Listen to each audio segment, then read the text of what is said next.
Noon, everyone. Let me tell ya, the golly Miss Molly, I was getting so pissed at Restream today. I saw everyone was here and waiting. Every time. So pissed at Restream today. Ooh. I saw everyone was here and waiting. I realized I had my old chat up. I was trying to get it all done and set up, and every time this morning, from like early to around noon, it kept telling me, "Oh no, you got to schedule it for right now." And I was like, "I don't want to schedule it for right now." It didn't matter how many times I tried to change the time. Freaking Restream would not let me stop. So I had to cancel, and I pushed it all the way over to about 1:00 because I also had some customers to take care of through no system. But oh, I was so annoyed. It didn't matter what I went on. It didn't matter if I went on the computer. It didn't matter if I went on YouTube. It didn't matter where I went. For some reason, Restream wanted to be a dick today. Yo! How is everyone today? How was everyone's weekend? Did we have fun? As most of you know, I had a very fun weekend.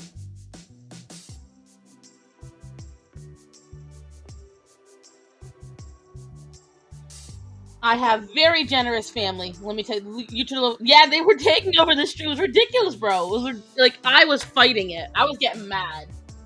I was like, "This isn't working. Okay, let's try this. This isn't working. Okay, let's try this." I was getting pissed. Hi, Allison. Hi, Jade. Your weekend was meh. I'm sorry. Spongy Sponge. Mine was great. I'm not even gonna pretend. If some of you didn't know, my birthday just passed. And my weekend for my birthday, I say I'm very blessed. My family and friends all came through for me. By the way, is the music too loud? Hi, Jay. Tiny humans are almost as bad as Karens. They can be. Children can be major Karens. Hi, Raven. Nope, it's good. Oh, thank you, Dave. Yes, my birthday was Sunday. Hi, Mitchell. And so, whatchamacallit? On Friday, after literally years of waiting, I got to see the Backstreet Boys. My husband said I was crazy. Like, let's just point out that, one, you all know I'm not exactly the most physically fit creature in the world. I walked at least 2 acres one way to make sure I got to see the Backstreet Boys. I don't know how big. I'm actually curious right now. Because I was at the furthest lot. So let's take a look. Oh, of course, now the customer service stuff comes up. More customer service issues. Let me see. Let me Google this really quick because now I'm curious. How big is the PNC Music Pavilion parking lot?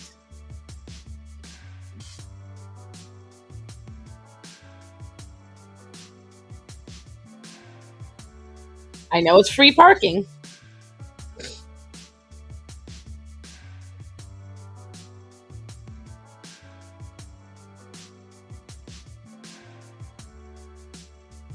It won't. Let me tell you something, guys.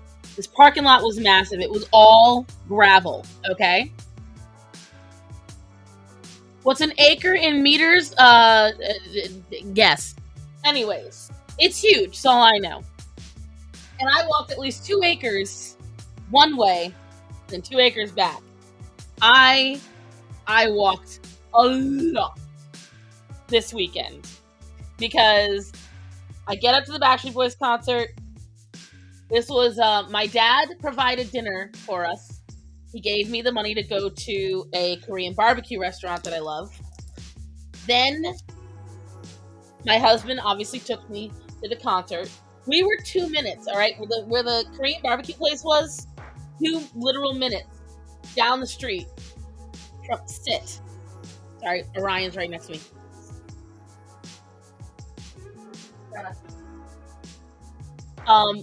We were 2 minutes if you're driving normally down the street from the concert. Yeah, no. We were in 2 hours of traffic. We nearly got in like 4 accidents. It was insane. And these women are walking up and down the road. And I finally, because I have no shame. I'm like, I roll the window down. Hey, do you guys know when the Backstreet Boys go on stage? And half of them were like, we don't know, we're getting alcohol. And the other half were like 9 o'clock. Well, okay. That's all right then. We got time. Only 4. Nearly getting 12 regular. So we get in to whatchamacallit, the concert, and I proceed. If you watch me on Instagram at all, you will see my absolute fangirl meltdown that I had for several hours. And it was beautiful. I loved it. And so that was Friday. We don't get home until super late. The poor dogs, they were in the crate the whole afternoon from pretty much 5 o'clock or 4, something like that on. Then the next day, my friends threw me a party. They take me to Charlotte. We went to a cat cafe, right? Which was adorable, by the way, super cute.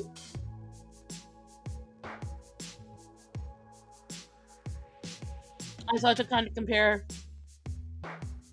It looked tame. It was tame because it was 88 degrees outside with 80% humidity. And I'm 400 pounds and I was on a slant.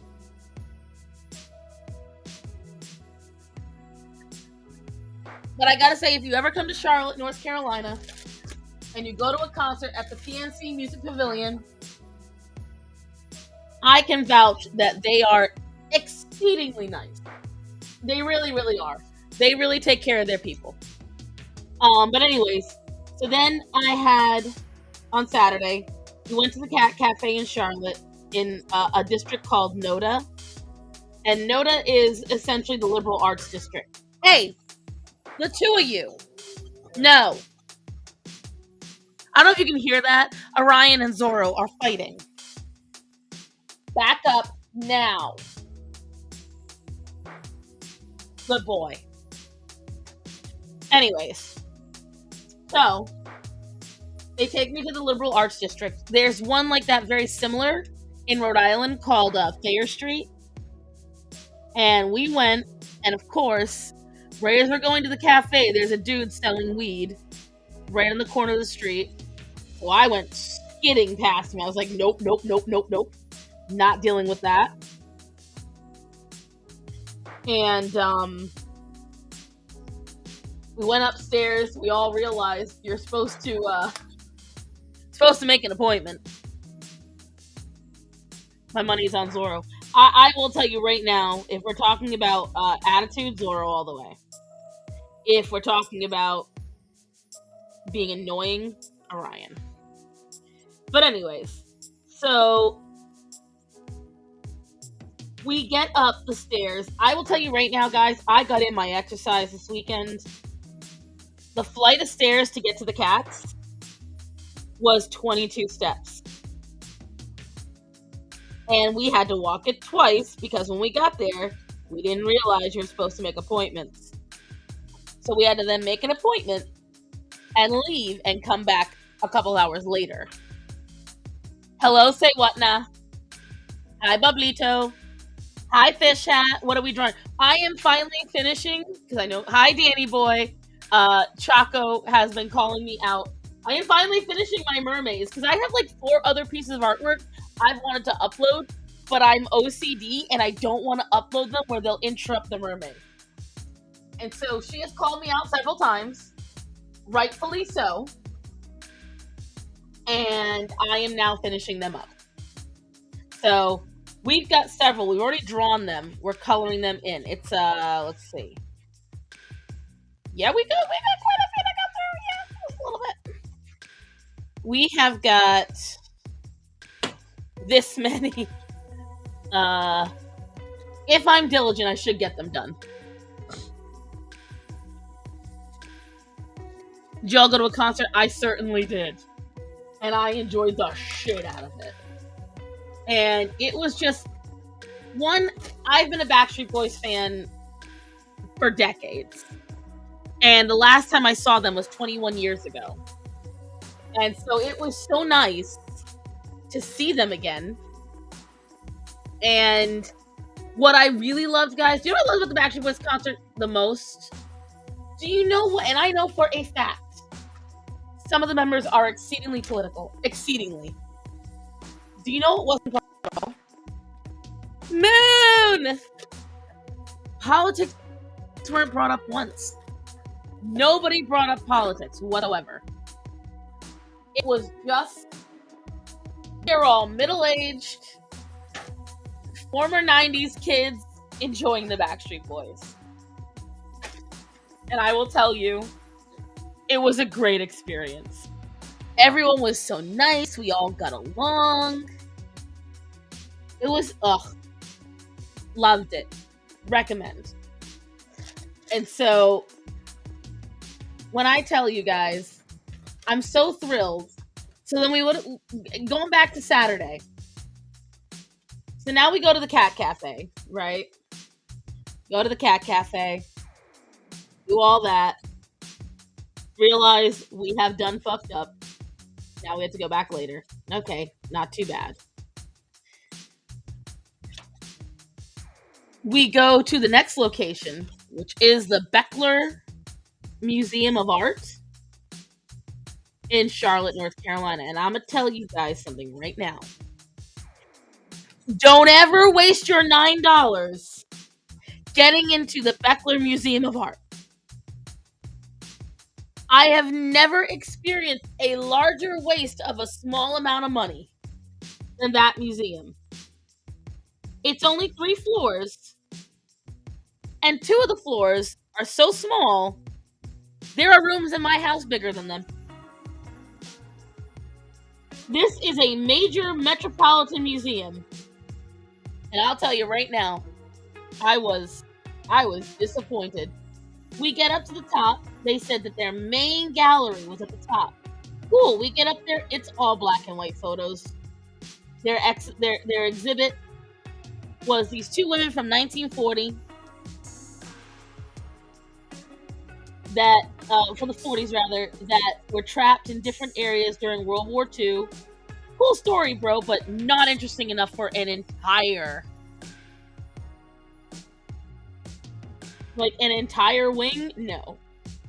It was uninteresting. Like, the worst thing I think about it is that they didn't even make what could seem boring interesting. Like, truly good art museums can sit there and take what is essentially boring to most people and make it at least interesting to the general public.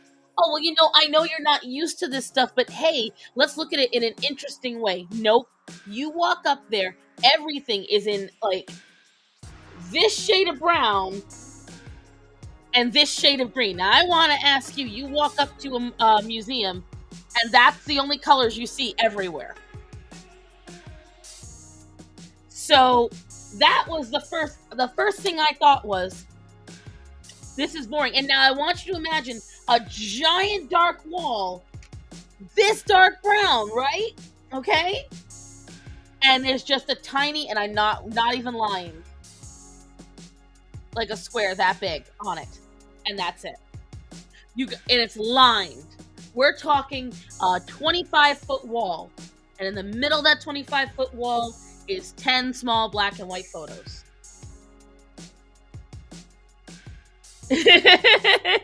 PTSD flashback to boot camp. Sounds like a heat stroke waiting to happen. No, this was oh, you might be back in the stream. That's when I was at Backstreet Boys. But anyway, so we get into this hall, and it's so barren. Nobody's up there. No one's in this. It is a Saturday in a major city. No one's in this museum. Nobody. When you go in, let me see. I actually have some screenshots. If any of you have been to a museum in your life, you'll have at least seen something. That's the entryway into this art museum. When you walk in, it is all white and boring. No, I'm drawing a pirate mermaid, or I'm coloring her in. And the whatchamacallit, in their treasure trove floor, which again was the size of my kitchen, not only did I see the ugliest paintings that I've ever seen in a collection, this was their centerpiece.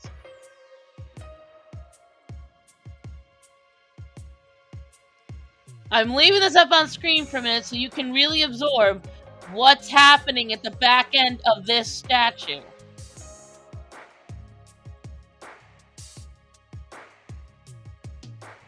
Because when I walked in, I leaned over to my friend and I said, "Is that statue taking a shit, or is it just me?"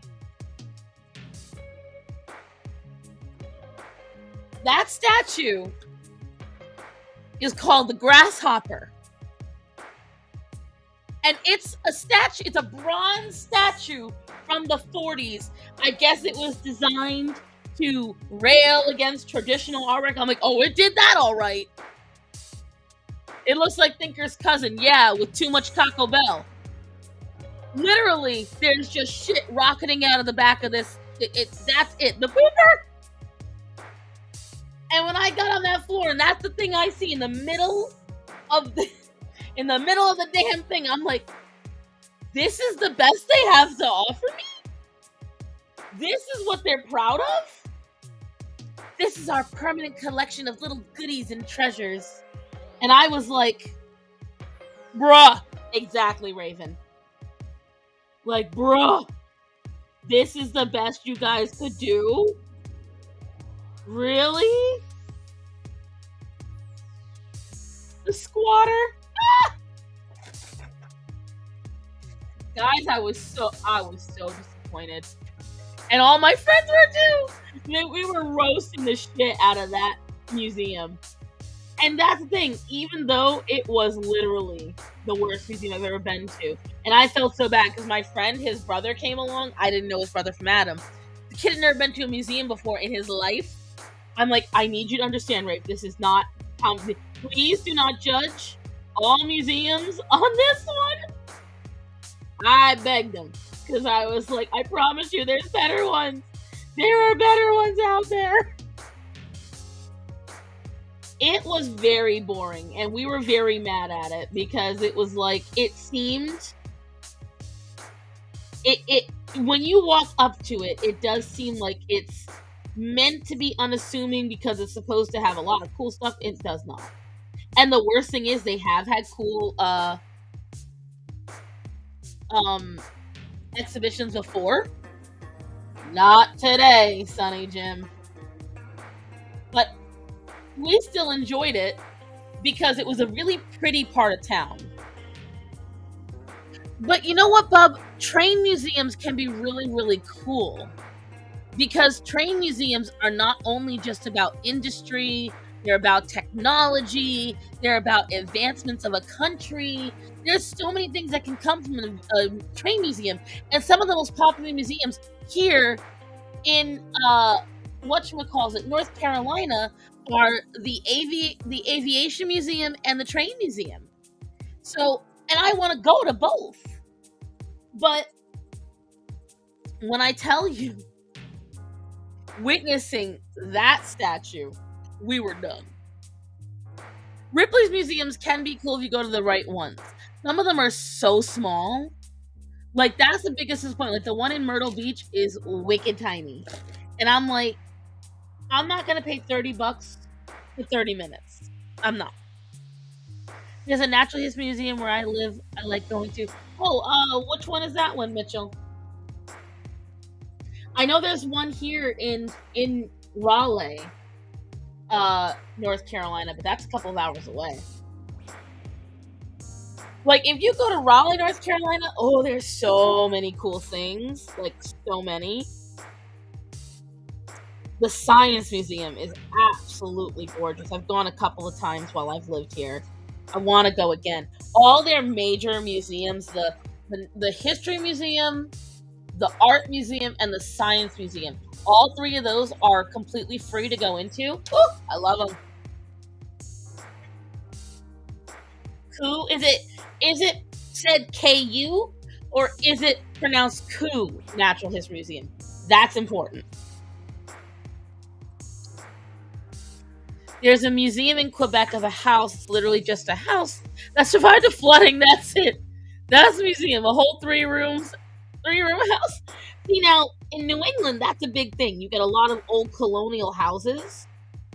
However, they make the inside really interesting. I love science and industry. So in Greensboro, North Carolina, there's this old mansion that got turned into a museum. KU. Okay, gotcha. So we went. It was completely free, and we figured it's a free museum. It's gonna suck because it was small and unassuming, and not a lot of people went. Let me tell you, it was such a cool museum. It was someone's old mansion, and they really did it right. Like, the town of Greensboro did a fantastic job on that museum. It was so cool. And it was, you walk through, and it took you through all this history of Greensboro and the South, and settling in the South, and just overall, I was very impressed with it, and I'd love to go back. I'm sad that the last time I went was when Brandon was alive, but I'll tell you right now, that's why this Beckler Museum got me so mad, because you had all the money and the potential to do a really good job on your shit, and you didn't.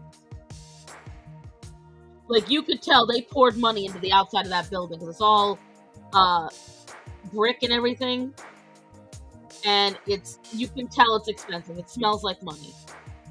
And that's kind of what it feels like when you walk in, like you're stroking some rich person's ego and their art sense. Like, that's exactly what it feels like. Yes, you have great taste in art. No, you really fucking don't. But you're gonna make me say it. You're making me pay $9 so I can pretend you do.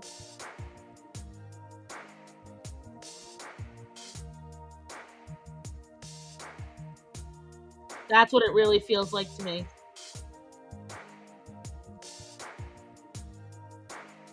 Stroking their ego, right?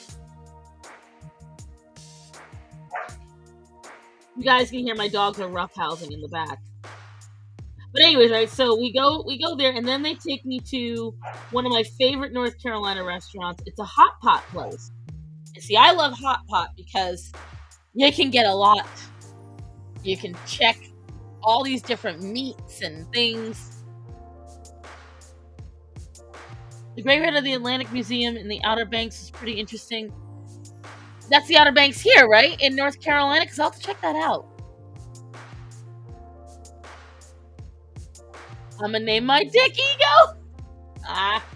All right, bub. That was cute. I'll give you that one. But anyway, so then we go to the hot pot place, and we all did pretty well. Outside of the hot pot place, there was they don't have burgers, no. The outside of the hot pot place, there was a peach tree with peaches. And so we were super ghetto. And my friend Kelsey climbed on her fiance's shoulders, on Alex's shoulders, and she was like, "Hold me up! I'm getting some peaches." And so they're in my fridge, getting a little softer right now. We got a bunch of peaches, and we went to the hot pot place. And what I like about it is you can try a lot of meats for a little bit of money. Like if you've never had lamb, it's a great place to try it. If you want to try like weirder things like tripe or beef tongue, you can. If you want to try different seafoods or just different vegetables and ingredients, that's a place you can go to, and they have really good stuff.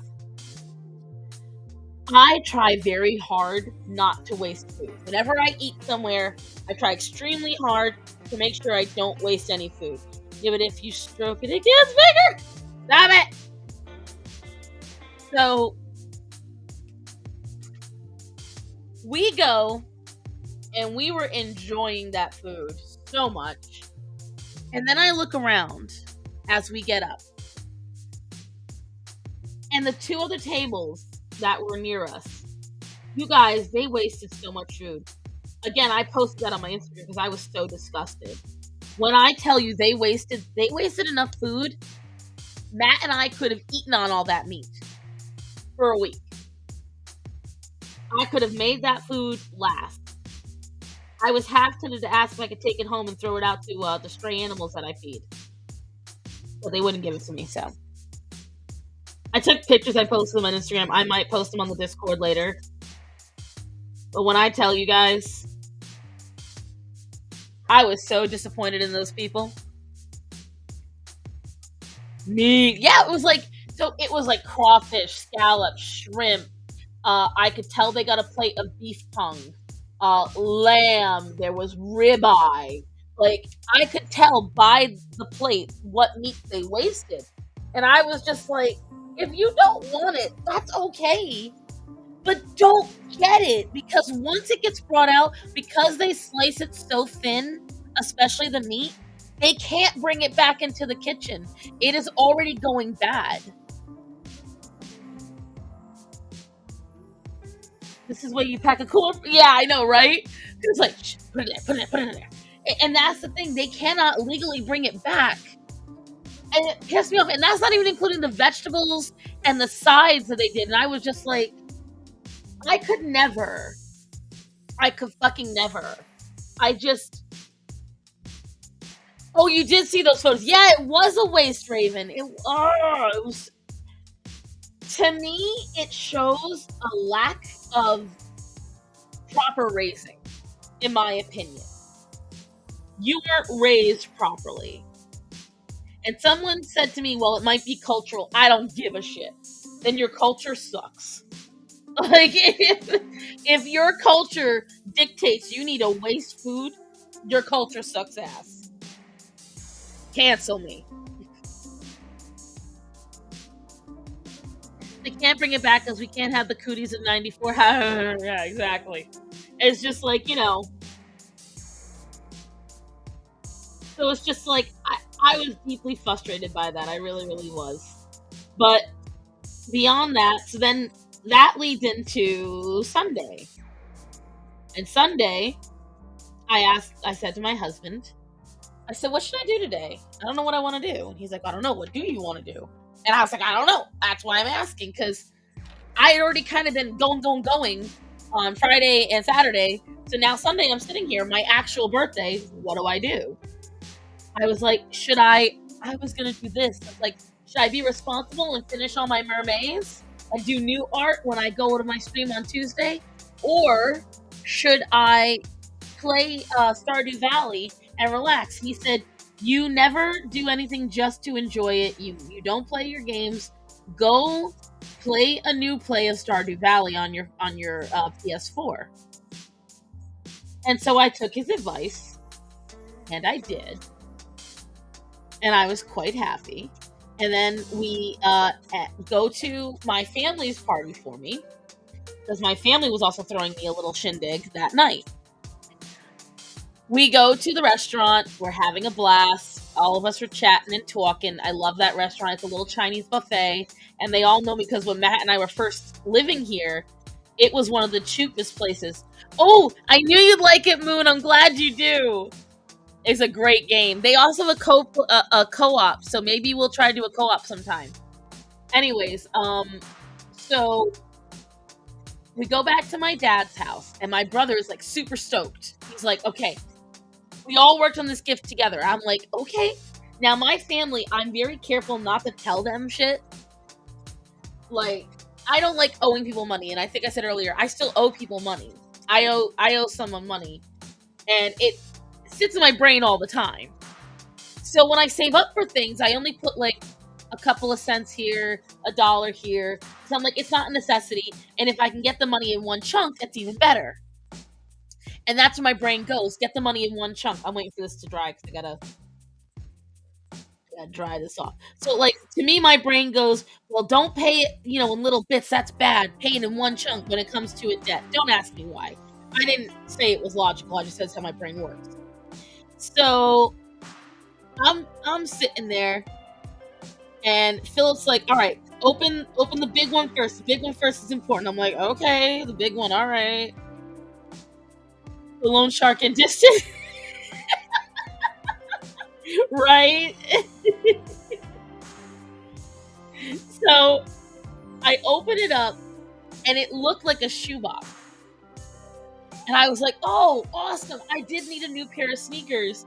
They must have heard me complaining about wanting new sneakers. I open it up and this is what I see.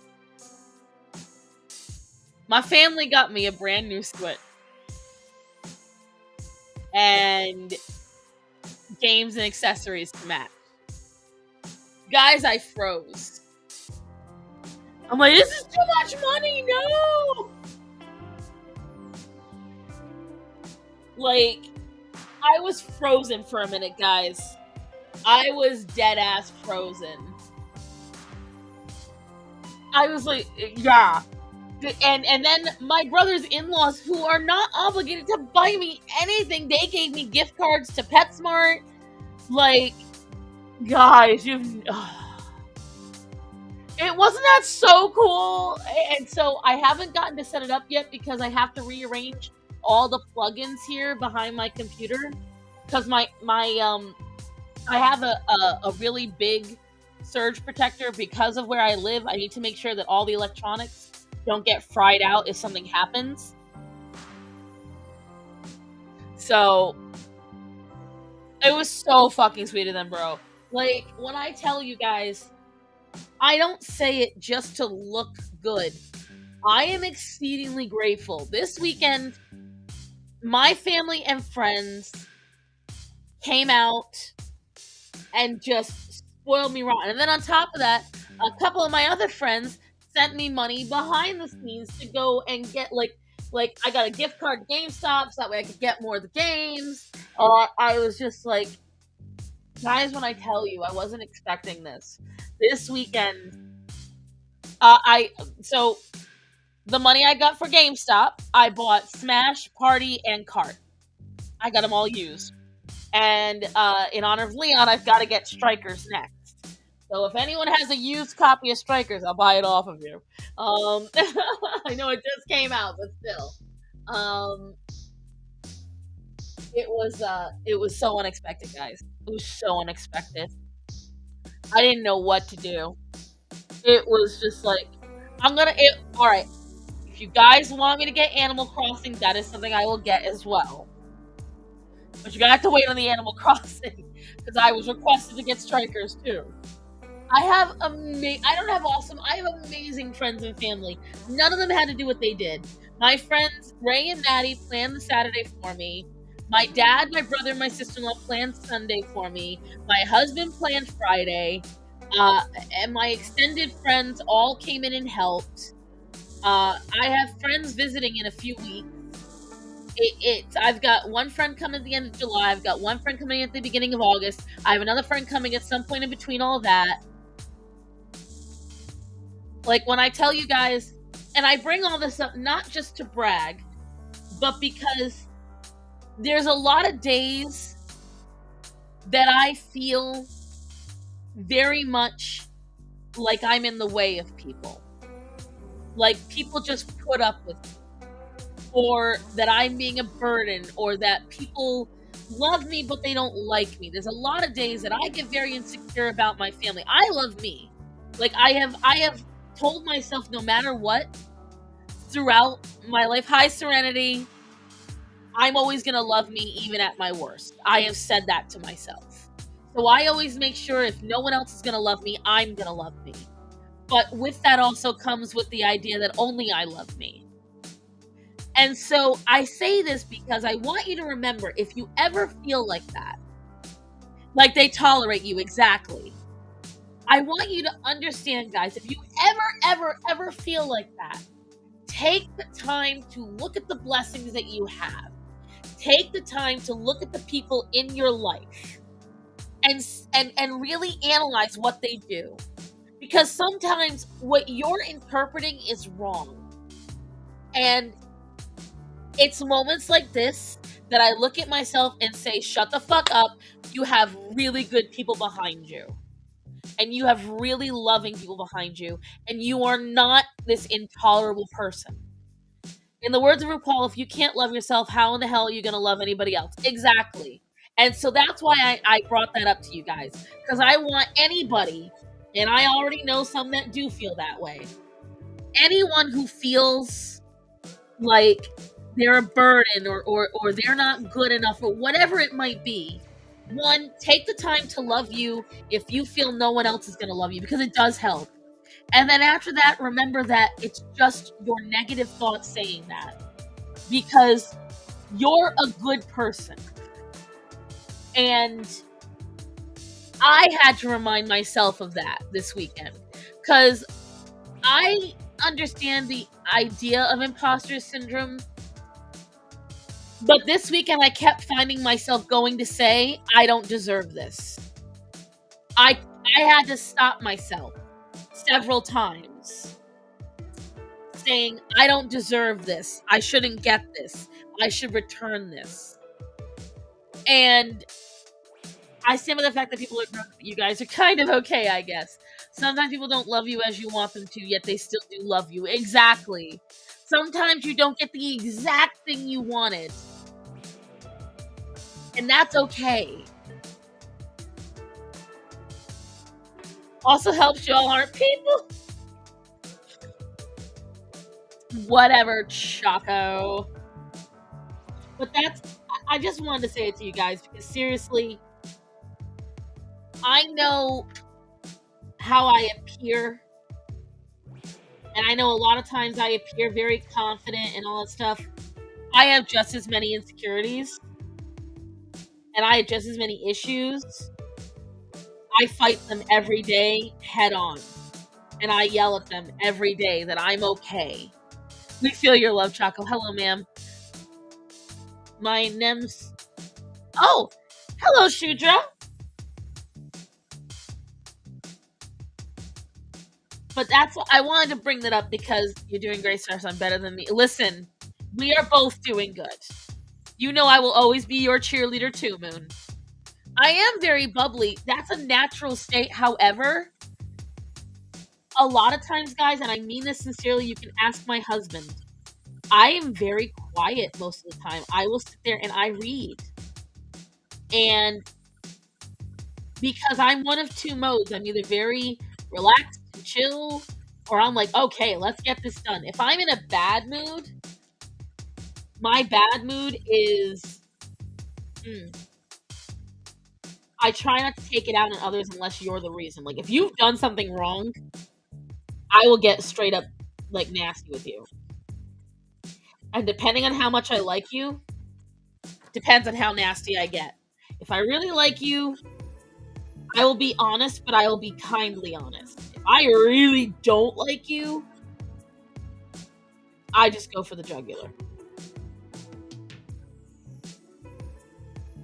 But I really do try every day, because, again, part of it is religious. I try to make the world a better place than when I entered it.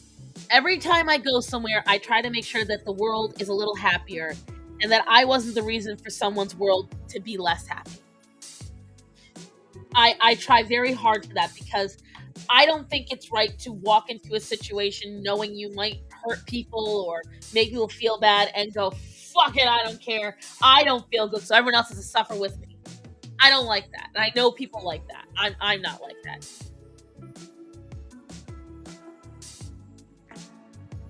Why I can't help but notice I was not invited. No one was invited. Is that your way of saying you want to come on the stream, Bubblito? You must tell me now. Do my mods want to come on and torture me in real time? Is that what we want? Hi, Esteban.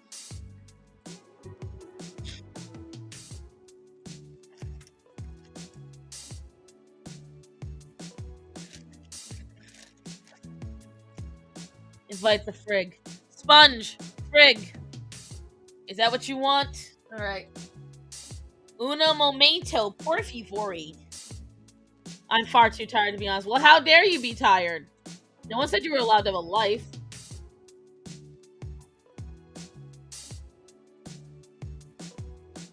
Hold on. Let me get everything all scannulated and such.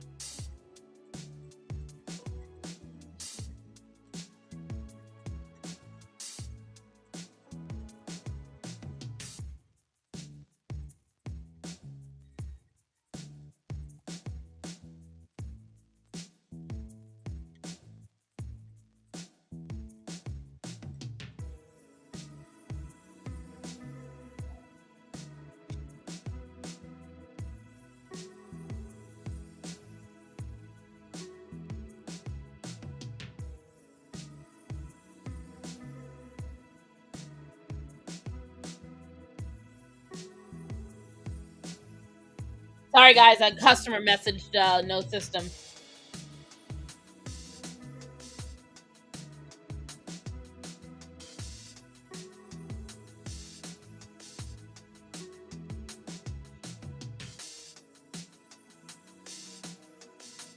All right. Let me go to Restream.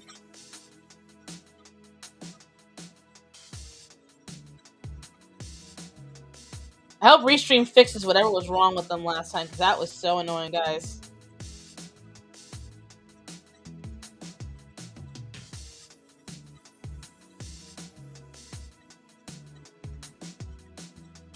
Okay, Bubblito, I'm looking at that museum you sent me.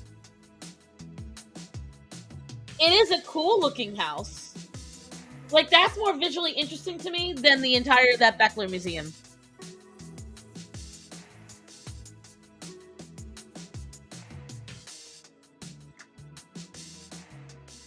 Like, that's way more physically interesting to me.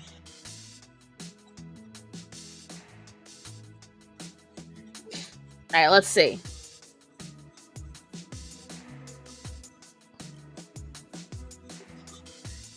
Welcome, Fraud. Hello. And how are you? First off, it's Frig, and I'm doing great.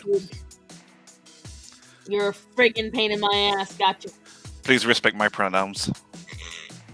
Are you friggin' frig self? Yes. I understand. I'm sorry, my cis privilege. I'm frig sexual. You mean like what the frig am I fucking?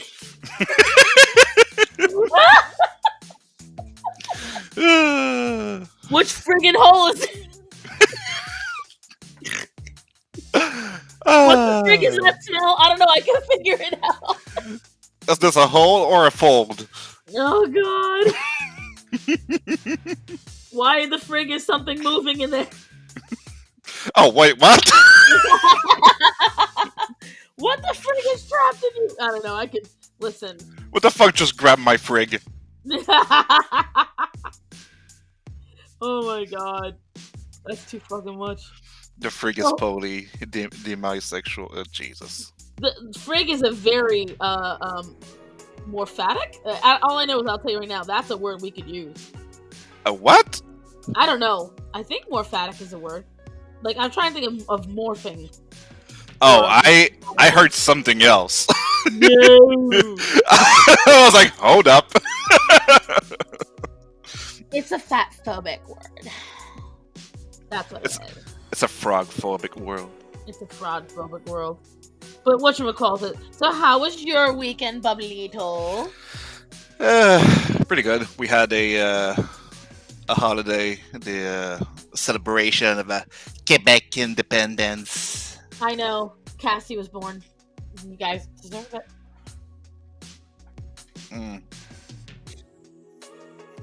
Frag is gray sexual and toric. What the fuck is toric? I don't know. Okay, let me. Hi, Matthew. What is toric sexual? Okay, you're the one on the computer. I'm the one drawing. You do it.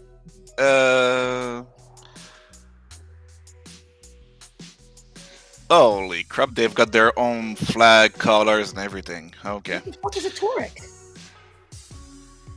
The term toric and quadrisian both come from Latin. The former is derived from the Latin. Okay, I don't give a fuck about the history.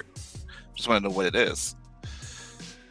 All non-binary individual can use, regardless of their specific gender identity, that was designed to express that you are non-exclusively attracted to men and male-aligned or masculine-aligned individuals. Okay, so you're straight. Yeah. You're a straight woman. I mean, a straight guy. Okay.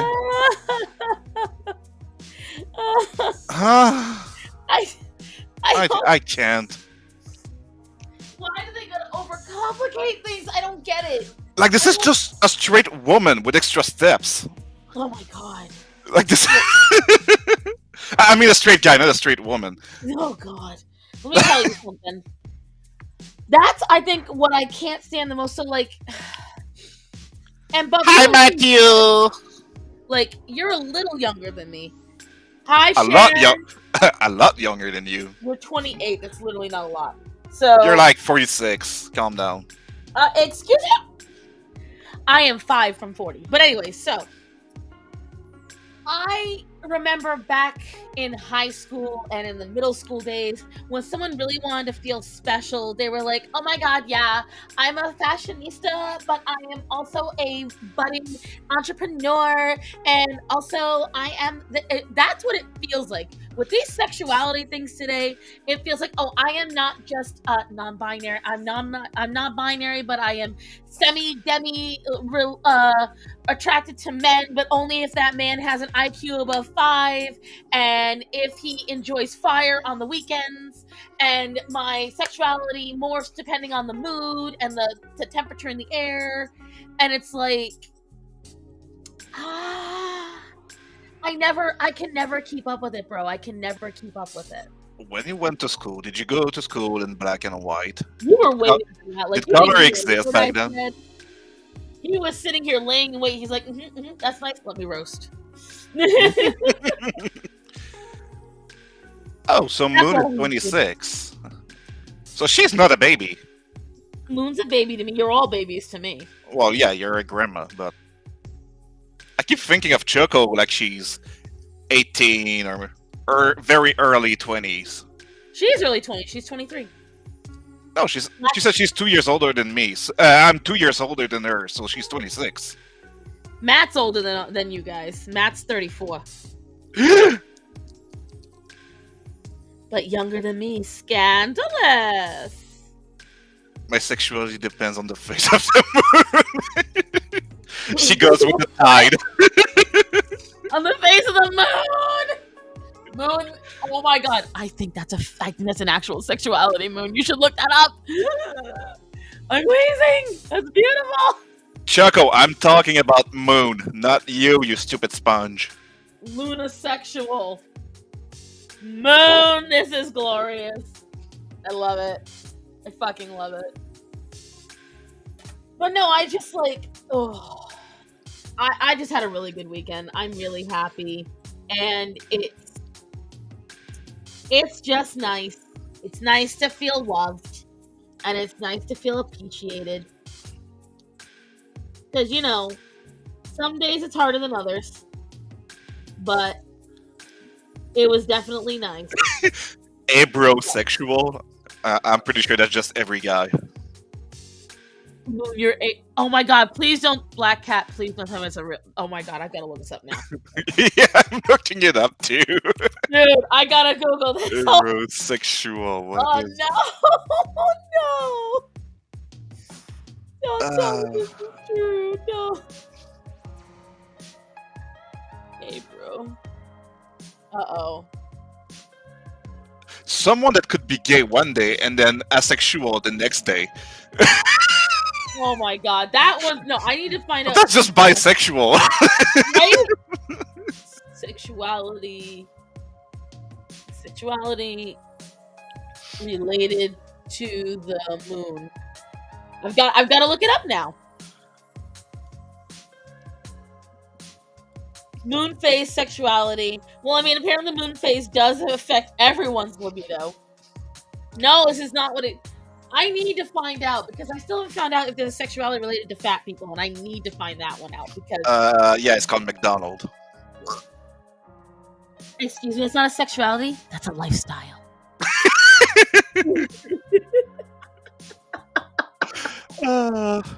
No, man, you could develop a sexuality for the clown, for Ronald. That's true, but I would say more of like a lifestyle, like a cult. Or maybe the big blueberry. Oh god, oh shit, what's that thing's name? I know what you're talking about. He hasn't been around in a dog's age. Yeah, he's a fucking nightmare. He is nightmare fuel. God. Look up Sapphic. Sapphic, I remember that one. That person that said that getting any form of health related surgeries is immoral because you're changing the natural status of your body, but then also promotes trans surgery. I identify as soon to be married, therefore I get sex when I can. When is the wedding? Soon, TM. Oh, okay. So to be announced. Yeah. What should we call it? In the eyes of the law, we're technically married because we have the papers for it. But the wedding itself, the ceremony wasn't done because of the word. No, let me tell you something. No, someone asked in the comments with this blue sapphic bro. They're literally trans. All right, fine. You guys know I got no qualms about that. You want to do what you want to do, go ahead. They literally got up on their TikTok and said, if you decide to get weight loss surgery, do purposeful weight loss, any of that jazz, you're immoral. Because what you're doing is going against the natural state of your body, how you were born. But they fully believe in transitioning. Make it make sense.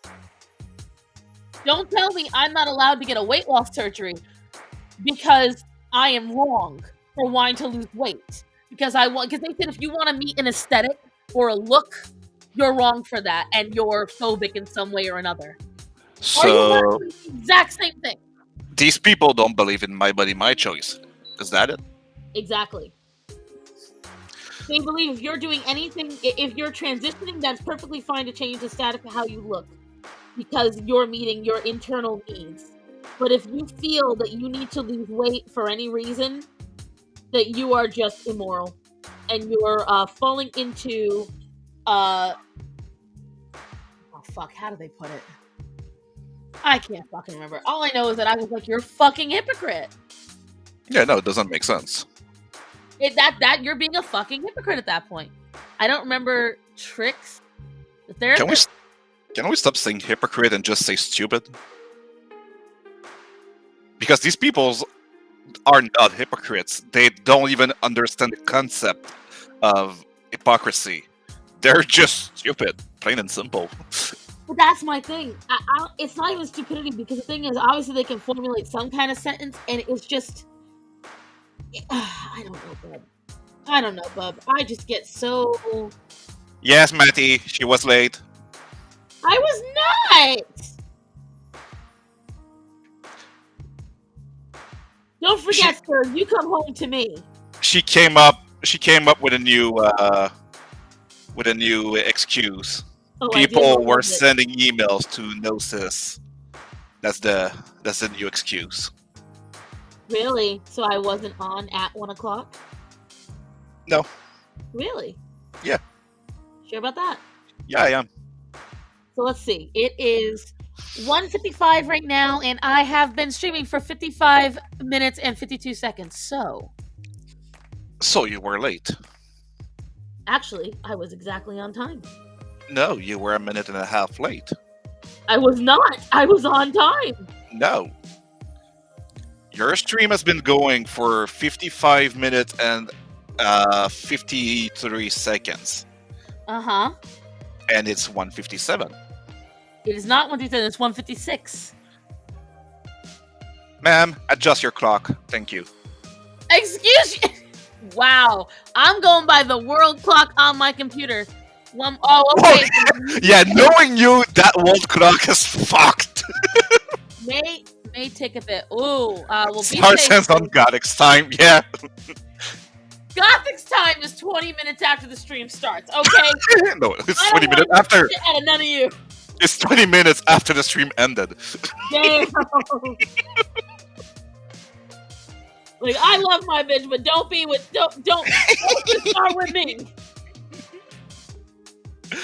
When I don't want to give them any more credence to this, so I'm not going to say who they are.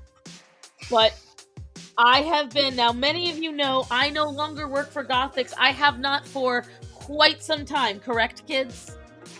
Sure. We all know this. I am still being referred to as her deranged, paid-for friend and editor by certain people. Wait, what? Huh? Are you sure they're not confusing you with Brighton? Don't even make a suggestion who it might be.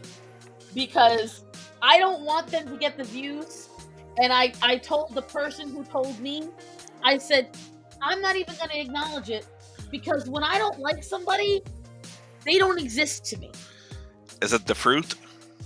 It is not. It's the V? It is not. Who the fuck is it then? Exactly. That's why I will tell you after. Again, I don't want to even send a single person to their chat. Can you tell me the first letter? No, because everyone will know if I do. Oh. If I say even that, everyone will know. My point is... Oh! D? Huh? Don't say the letters. Okay. Don't even give a hint at a letter. All I know is this. This person... There's a video game named after it. No. If it will shut you up and stop throwing out guesses, I'm going to send you it on Discord. Thank you. Under one condition. I won't tell. Thank you. There it is. Okay, yeah, that's the... Okay. And... Right. And here's what I will tell you. This person, obsessed. I mean, straight up obsessed. I'll send it to Choco because... Choco. Yeah, but again, private. Starsense Galaxy... General chat... I hate you so much. Because I just, like... In my world, now, I don't know how you guys are. Girl, I got a memory of a goldfish. You don't gotta worry! Here's what I will tell you. So that's why you're here. Right? You keep thinking you like me. Fits right in with Starsense. But, like, here's what I will tell you. I don't know how the rest of you operate, but when I don't like somebody, they don't exist to me. Like, they don't exist. I don't acknowledge them. I don't think about them. They do not take up my brain matter. I See, go about my life. everyone's trying to guess now, so you've just made it They worse. keep guessing. I have stopped mentioning names now. But it's just, what I tell you guys, I want to ask everyone, when you don't like somebody, be honest. Do you try to get their attention to piss them off more, or do you pretend they not exist? And that is what I want to know. How do you handle someone you highly dislike? I'm genuinely curious, because hi Ibrahim, I personally just, it's not worth the time. If I truly don't like you, why am I going to waste my time thinking about you? I wish they step and poo, but do you talk to them? Do you stalk them? Do you make videos trying to get their attention? Do you very things and drama to like, for instance, like, will you cause drama in their life so they keep coming back and talking to you, good or bad? No. I've noticed, what? I don't see Captain Fluffy Paws. Does she talk? I don't even see her comment. Esteban said he noticed Captain Fluffy Paws, but I don't see her. I see her. I stay cordial and never miss them. Yeah. No, I ignore them and let them live. Usually people think I'm joking when I say I don't like you. I truly don't understand why. I don't feed the trolls. Nah, sounds like a Trump reply guy. I personally, in my opinion, if I don't like you. Oh, well, that's weird. Fluffy Paws right now. Yes, I see her. Where is she commented? Fluffy Paws, can you comment for me? Because now I'm getting annoyed with this thing, because sometimes people don't show up. And, but for me... Oh, Mitchell wants to come on. Well, here's the thing, Mitchell. Are you going to fill up the space? Because the only reason I allow Bub on is because he don't shut up. So... Wow, okay. But I say it with love, Bub. Okay. But it's a matter of, I don't... Let the Lazard speak.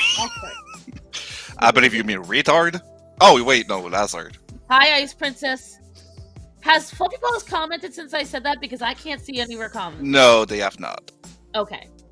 I don't have the effort or the need. Wait. Before you go on a rant, two things. First, send the link to Mitchell. Second, she did post something.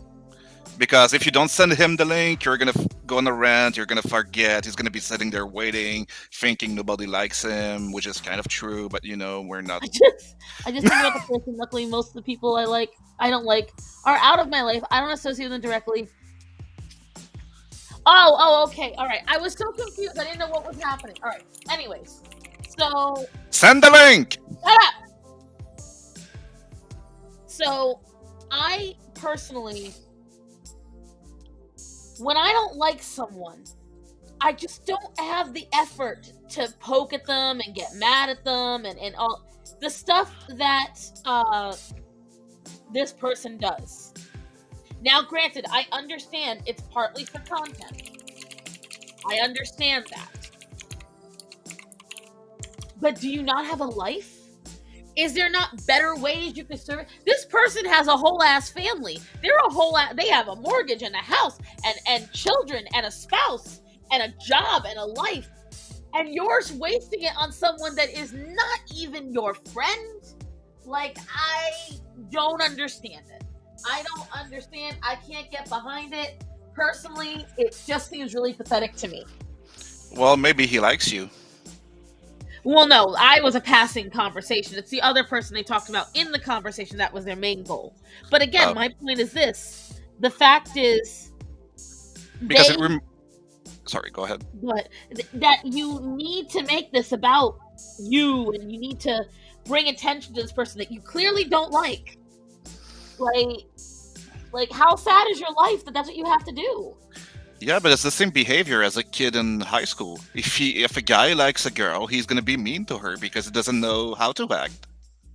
Yeah, but you get out of that by the time you're 17. Like, but that's specific individual, I think we can both agree I know, they lack that ability. skip that part of their evolution process, if you will. It is a matter of, Bob, I am quicker on my fingers than that. Come on. I sent it. He's got to come on. Phrasing. But, listen. You said it, not me. But the point is, again, for me, it doesn't make any sense. And I actually get personally exhausted at the thought.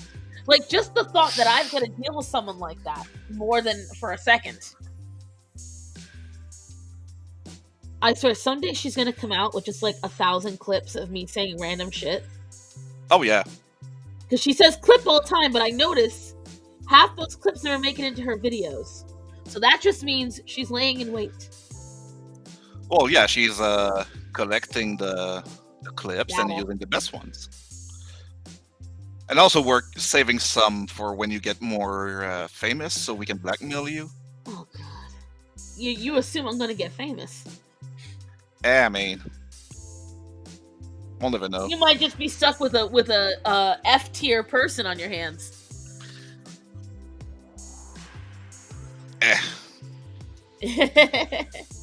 Hello, Mitchell.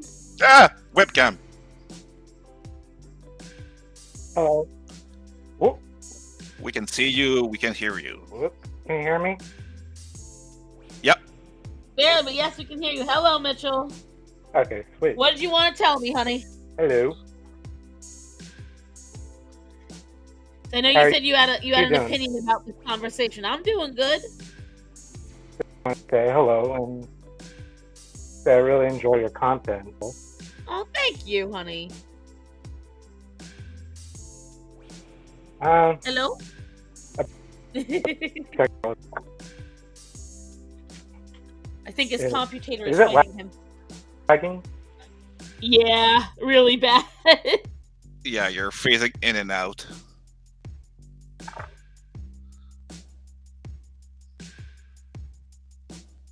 I have that effect on computers. Yeah. Shut up! It's your gravity center. It's draining out the bandwidth. Fucking Bubbleito. If it's lagging up. It is, yeah, I'm having a hard pretty time hearing bad. you, honey.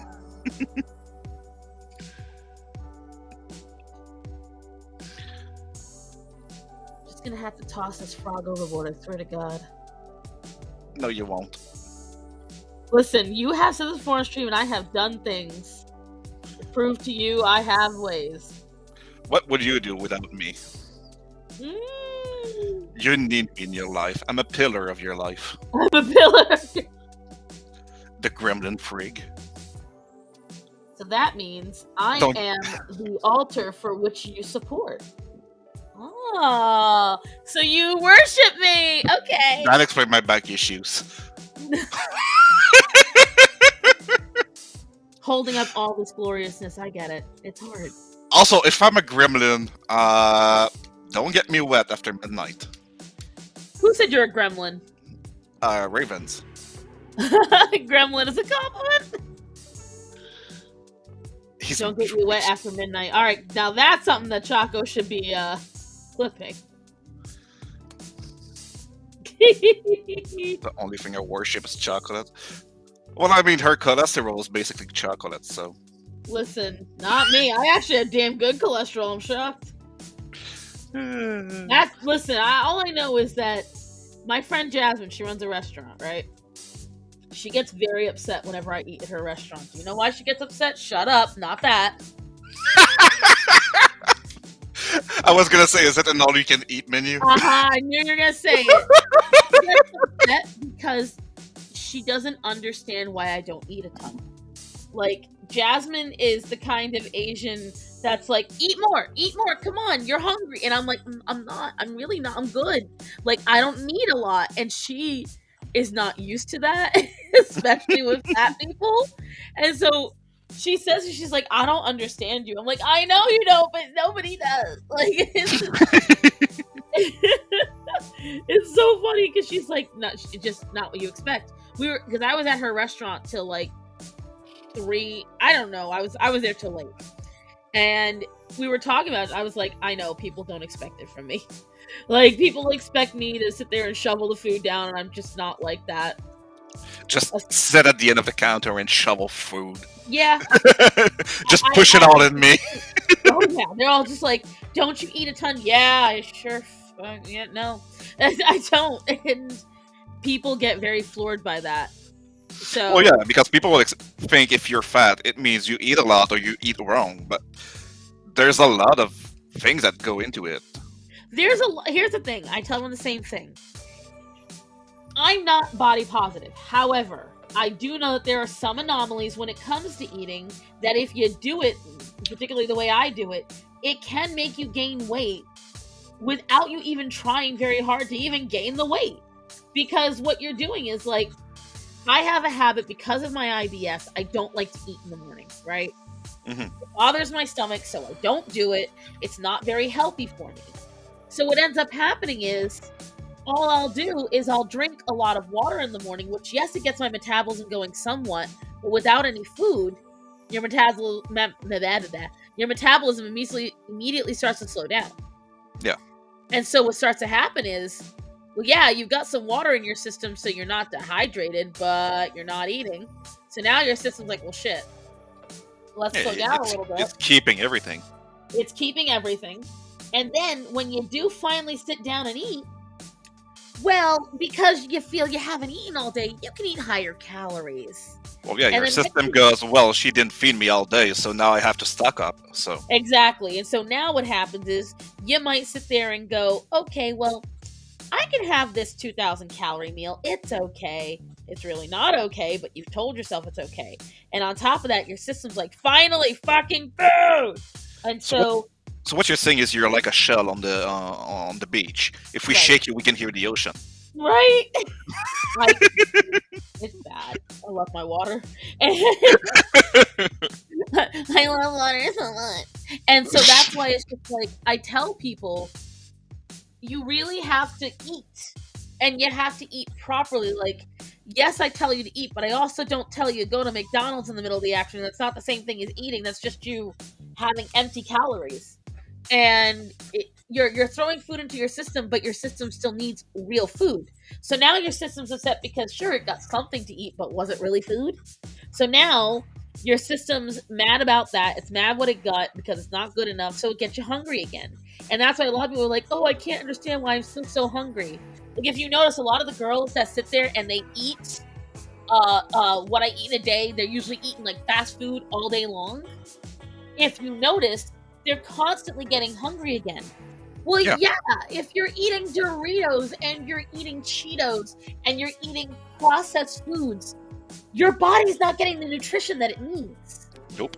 It's getting empty stuff. It doesn't have enough protein. It doesn't have enough vitamins. It doesn't have enough minerals. So your body is still suffering. It may have been full, but it wasn't fulfilled.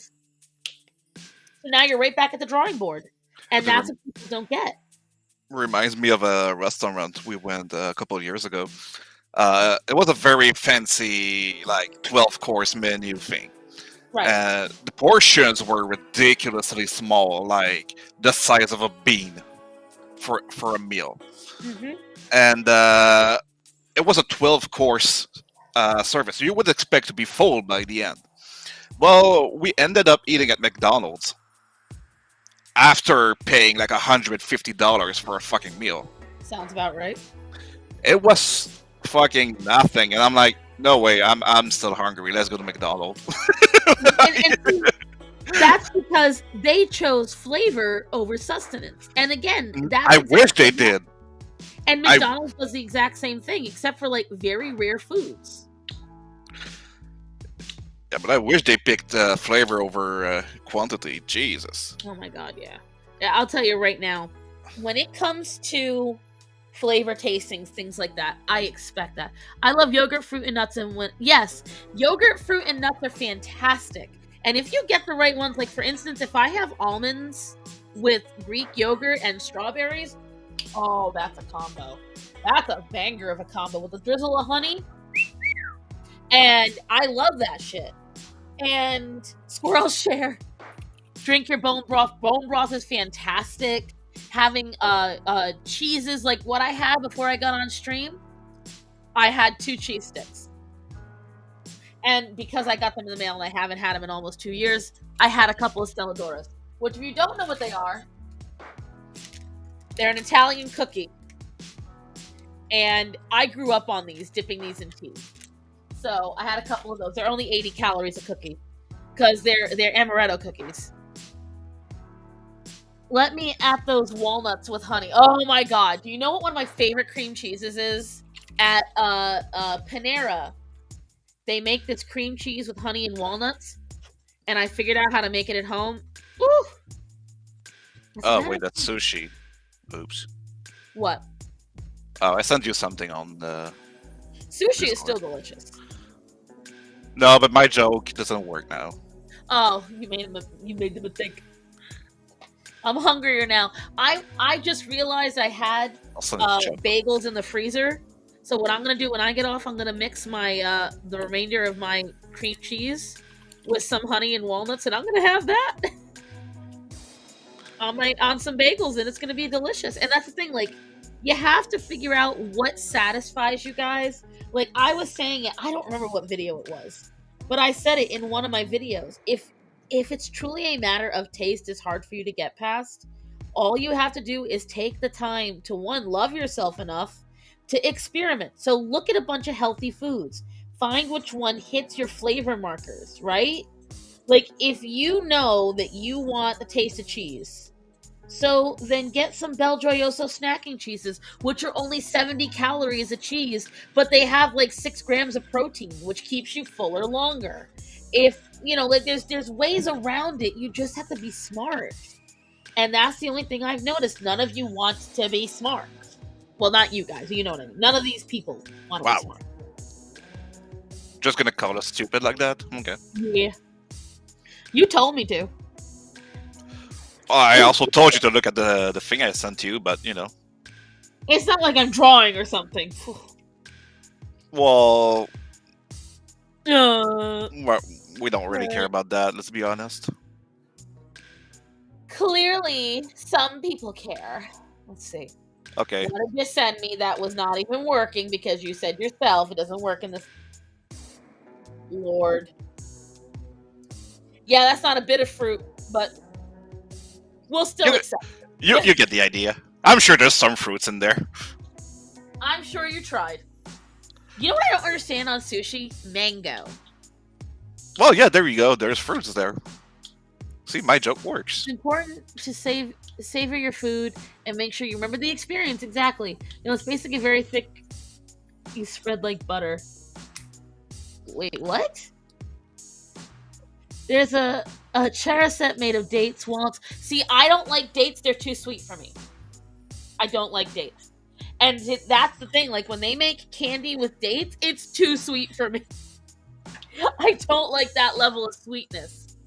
So, I'm weird. And for the guys, there's more reasons to eat mangoes than pineapples. If you know, you know. I think pineapples are still more important, in my opinion. I'm like, oh no. What, Greta? But both works. Oh. That's the thing. But which works better? Pineapple. So then, pineapple it is. Well, yeah, but if you want to switch it up, mango works too. Heard a food convo and everyone chipped in.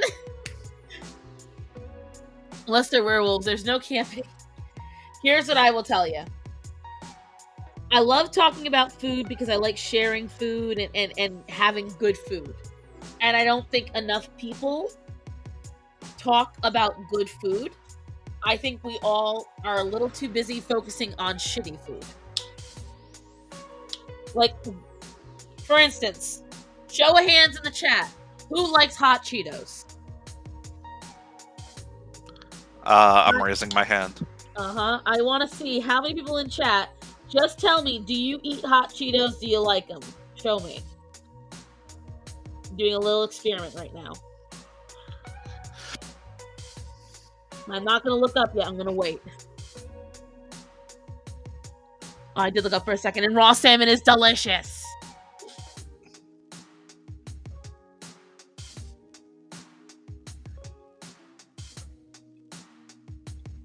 Okay. 1, 2, 3.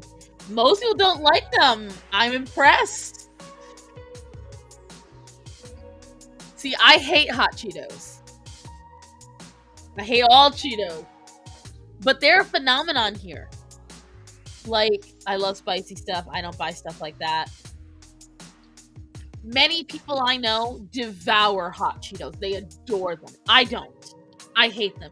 And I actually don't normally buy junk food like that.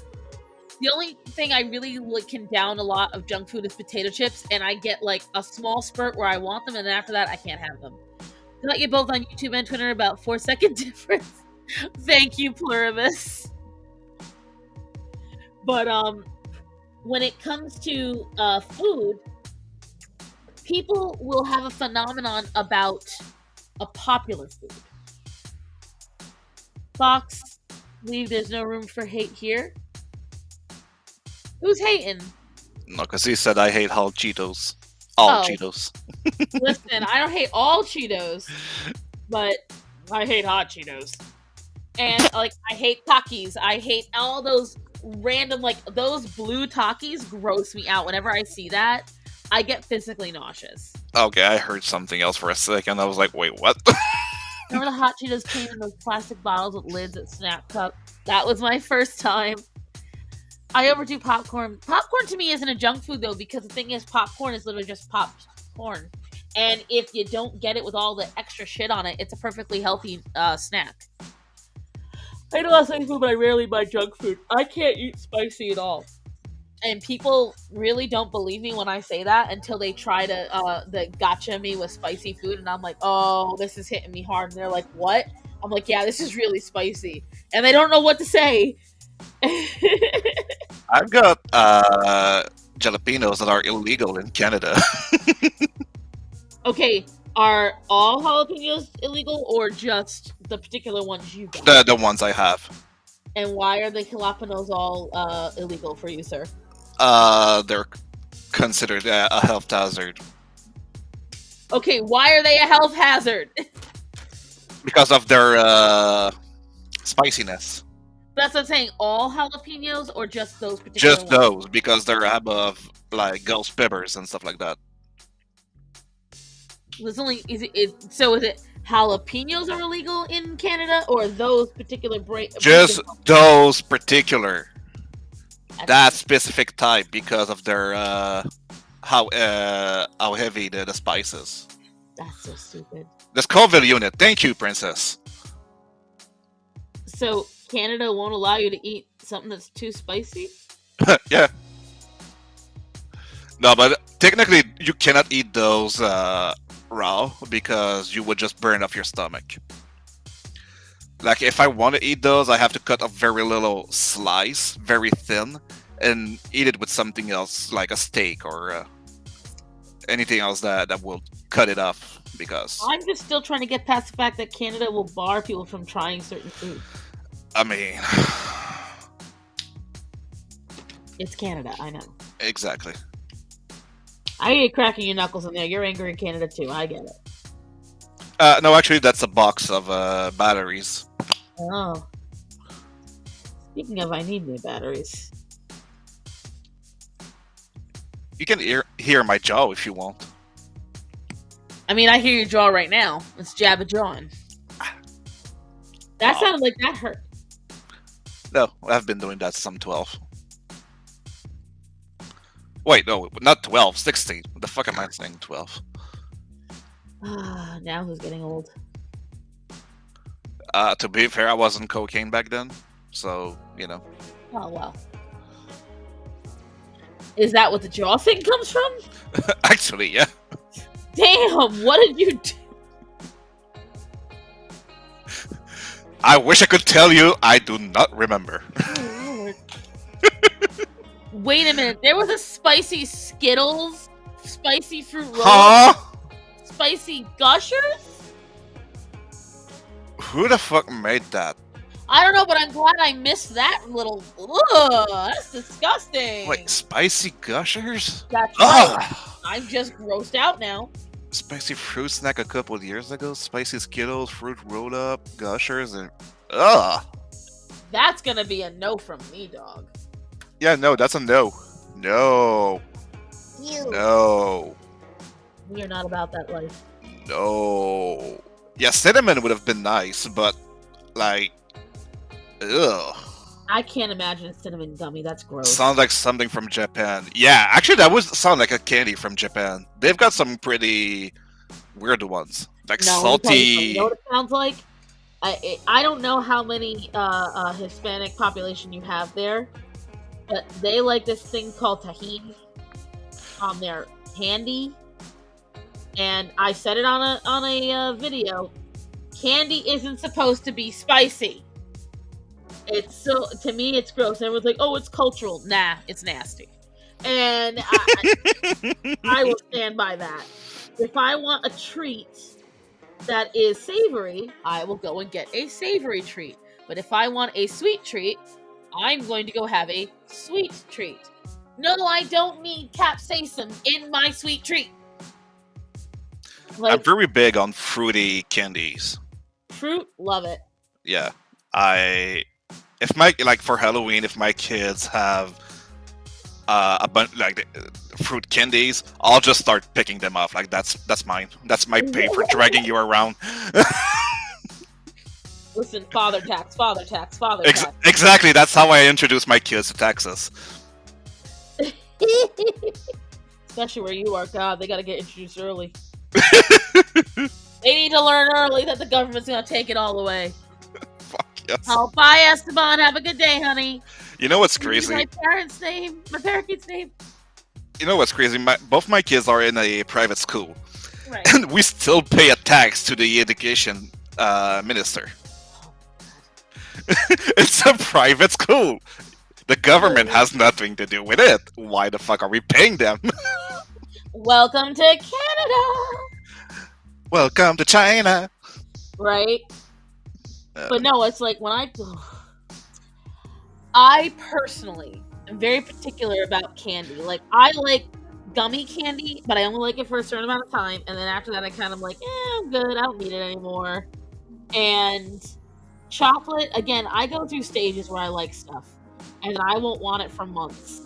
But right now, what my big food craving is all my Rhode Island favorites. Like, my brain has been going, like, you're going to Rhode Island, you need Mary Lou's. You're going to Rhode Island, you need a Sfogliatelle. You're going to Rhode Island, you need clam cakes and chowder. Like, all I keep hearing in my head is all the different foods that I've been not been able to have for, like, 4 or 5 years. And I'm so ready. You don't even understand. Speaking... Oh, sorry, go ahead. No, you. Oh, okay. It's Rhode okay, Island nobody cares. Just kidding.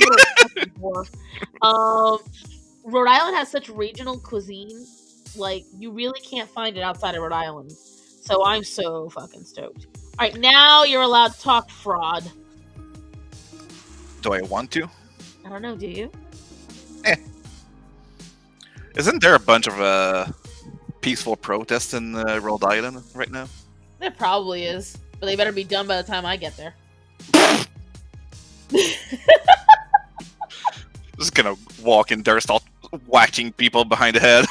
All I know is that if anybody in Providence tries to block the road from me, I don't give a shit. I will get out of the car and scream. You wanna play SJW? You wanna play SJW? Both of us can play at that. You guys are gonna see me go viral real quick because I will not put up with it. Block traffic from me. See what happens. On the news tonight, crazy SJW attacked the crowd. There was these Italians, right? Did you guys see the video of those Italians in, obviously, Italy? Where the guy was just so done with the... Oh, yeah. They were moving them away from the highway. Pulled that bitch by her hair and swung at it.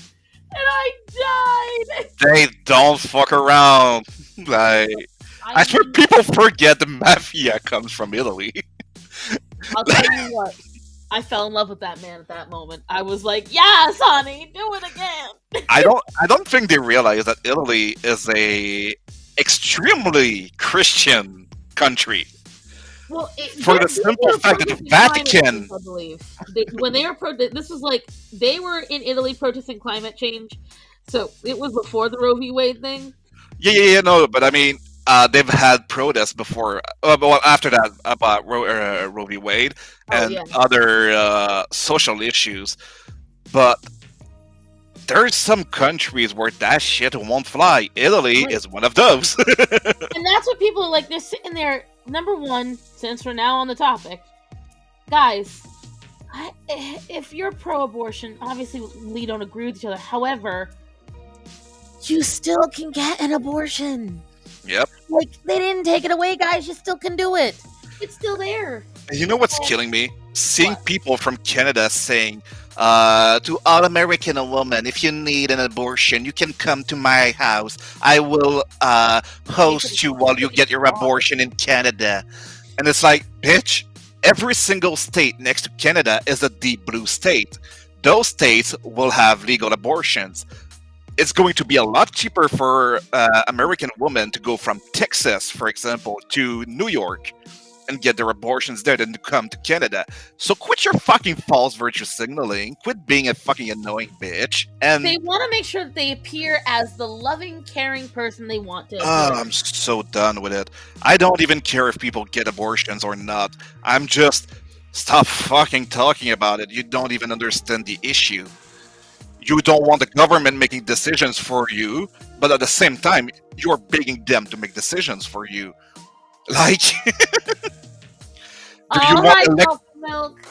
do you want elected officials to make decisions for you, or do you want people that were put in their place by the administration to make decisions for you? Exactly. People that you did not vote for. That's my biggest thing. I figured no matter who you are, because in some ways this could be a major loss for Republicans. It really could, because if you're in a state where people really, really want it, they're going to ensure now they vote in who they want. Yeah. So it's all a matter of, and you know what it does, that I'm actually really happy because I am just as guilty of this. This is going to force people to pay attention to their local elections. Mm-hmm. I never pay attention to local elections, like almost ever. I'm guilty of it. I'll be the first to say it. I never really cared. And now I'm going to have to care. Because if I want certain things to not pass in my area, this is one of the few things that has happened under this administration where it genuinely says, hey, we are handing you something. We're handing you back. We're handing the people back the power. It's one of the few things. And I like that.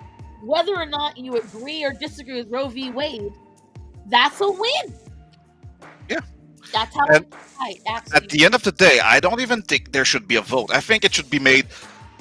Okay, it should be made legal across the country, but the decision should be left to the woman, her husband, or boyfriend, or whatever, and the doctor. The doctor should have the right to say, I will do an abortion, or I will not do an abortion.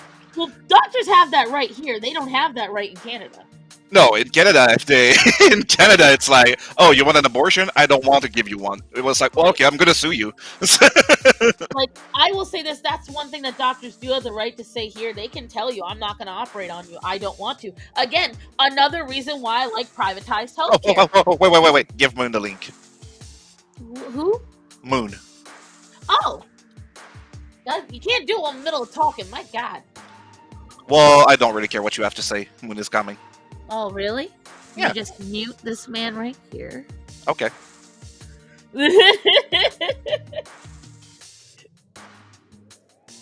Hold on, Moon. It's coming to you on,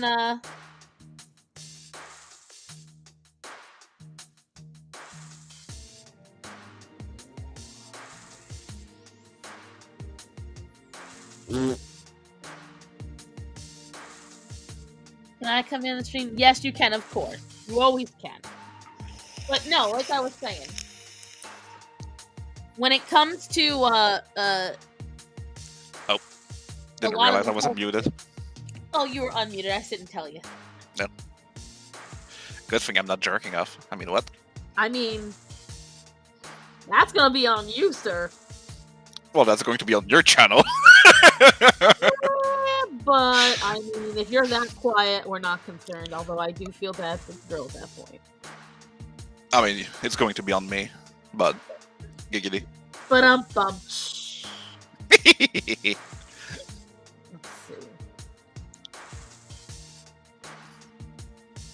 Getting all this jazz filled in.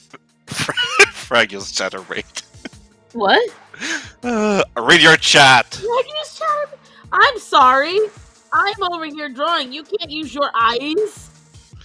It's not my job. I mean, you asked to be on. And Yeah. you are one of my mods, so yeah, it is. No.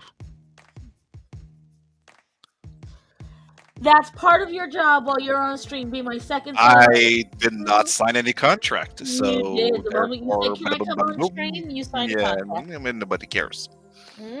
I don't think so. I don't think so. I don't think that's how this works. Did you send the link to Moon? I already sent it to Moon like a while ago. Okay. I'm quicker than I seem. By the way, again, hi, Dolphin Milk.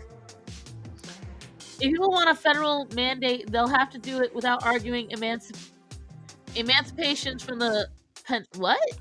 Okay, those are words I don't know. Which is usually I know words like that, but I don't know those words. Shut up, bub. Don't say a fucking word. Just live your life over there in your pond. I was not paying attention. Good.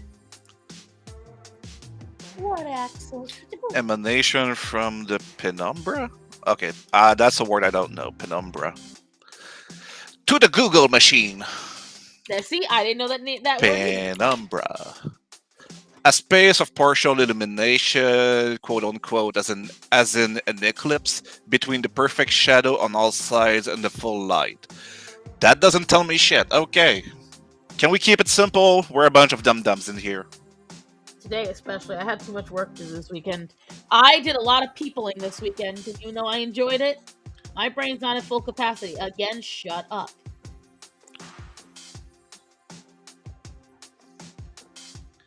I mean, Choco has a point. We didn't ask to be mod. You kidnapped us.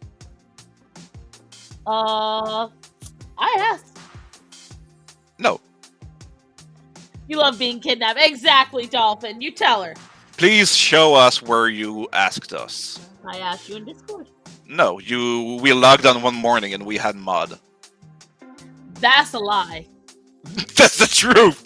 That's a lie. That's really what happened. That's a lie. I offered my help to help you set up your Discord, and then the next thing I know, you're telling me you can do it on your. Wait! No! You tell me you can do it on your own. Fixes me mods, and then I said, you know what? They're mine too. And then you just modded me after you were done setting up the whole thing. Moon! Oh my god! Hi, Moon. Hello. Hey. Hello, darling. How are Finally, there's someone fun on here. Jesus. You know what? You and your pond can go somewhere else. I'm in my pond. I'm doing good. How are you two? Well, I'm over here dealing with this man, but otherwise I'm good. I said you see how she treats me. Yep. Despicable. Did he not ask for it? He asked for it. I didn't. That's the whole point. You never asked us. Listen, you're still here. That's right. You're still here. Oh yeah, I've got nothing better to do. This son of a bitch. Anywhoodly. So Moon, how has your week been? My week's well, my week's been fine, but recent events. I don't want to say much, but a lot has happened for the last 2 days. But I'm feeling okay. I'm just getting some stuff done. But I'm good. I was a little tired yesterday, but I feel good today. Feel good today? Are they events that are going to lead to beneficial things down the line? Oh yeah, definitely. Definitely. I'm just getting some stuff done, and then I'll do what I got to do, for myself. Hey, that's I'm very good. proud of you, whatever it is. Yes, but it's nice to hear from you, Bablito. I hope you're doing well in Canada. Yes. Don't give him an ego boost. Don't let Wow. him feel good. Wow. Hey, at least someone cares about me, okay? Damn, now he knows. Wow. Wow. We didn't want you to know. Moon, you need to start your own community so I can leave this bitch. See how? Oh. See, now I know Moon won't. She loves me too much for that. Right, Yeah. Moon? Well, I'm not really into doing something like that. I'm pretty happy with Star Sands community. We can coexist in this one. Come on. Now, who's getting an ego boost? Jeez. Yeah, but I deserve it. It's my stream.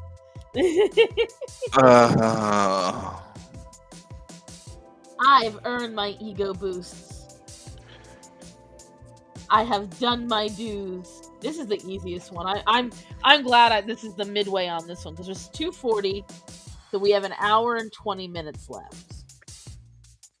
Unless it should end it at 3. What do you guys? What does everyone think? Should I end this at 3? No, you just said it's your stream. You do whatever you want. You don't care about us. Opinions. Exactly. You don't care about us. It's fine. I care about Moon. I mean, it's up to you, the stream time, but I don't mind it going a little longer if you want. Canopta. Dolphin Milk said you live in Canopta. Canopta, yeah. I wish I could leave, but you know, vaccines. They fucking trap you there, bro. You know that's pretty ironic. When we were on the topic of abortions, all these Canadian women telling U.S. women that they can come over to get an abortion, you do realize they need to be vaccinated. So, my body, my choice, but not for vaccines. Okay. God almighty. Anyway, I have to go. I have a meeting starting, and so bye, Moon. Fuck you, Star Sun. Fight me, You have frog. a good one. Is Star Sun got her priority straight? Sending Moon all the good vibes. Yes, I love my Moon. She's my Thank little you. darling. Thanks. Oh, this tail. I'm trying. It's a diamond. I got so annoyed when the prompt was diamond for this, and I'm like, how the hell do I do a diamond for mermaid? So I literally just did a diamond mermaid. Doesn't make much sense. That is definitely not one of the usual things to do. You know what I would have done? I would have just have the mermaid try to find treasure, and they find a lot of diamonds or something. I don't know. Whatever. It's cute for me. Yeah. I just want to do. I was like, I'm mad. When I'm mad at a prompt, I mean to it. So, like, for instance, when they make me do the Star Wars stuff, every year when they make me do the Star Wars, I purposely do a horrible Star Wars one. Because I put in the least amount of effort as possible because I don't want to do it. Well, Why not? I like it. Sushi made out of diamonds? Fuck. Yeah. Hell no. Not doing that shit. It's a yellow shirt, so it's fine. I'm over here getting impatient. Because my goal is, right? I've got, let's see. 1, 2, 3, 4, 5, 6, 7, 8. There's a familiar one. 9, 10, 11. I've got 11 more to go. Ooh, that's a lot. So again, towards the end of May, I start to stress out. And even though I know I shouldn't, I do anyway.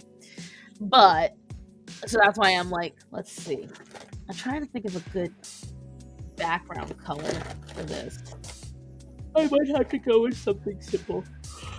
I think blue could work. Usually blue contrasts well with orange.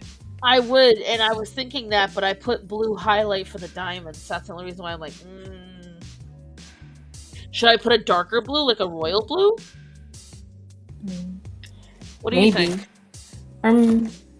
You could put maybe either that or maybe something around a lighter purple. I don't know. Maybe. Let me see. I keep looking at only my Tombos as if like this bag doesn't exist. But let's see. What do I have in here? That could work. I think I'm gonna do your idea. I'm gonna do the purple. Ah! Nope, don't attack me, markers. I was just trying to use you. I just had markers fly everywhere. So what else is up with you? Have you done anything fun recently? Anything that's a blast? Oh, I've been getting into drawing again, but I'm doing it in a more simpler way.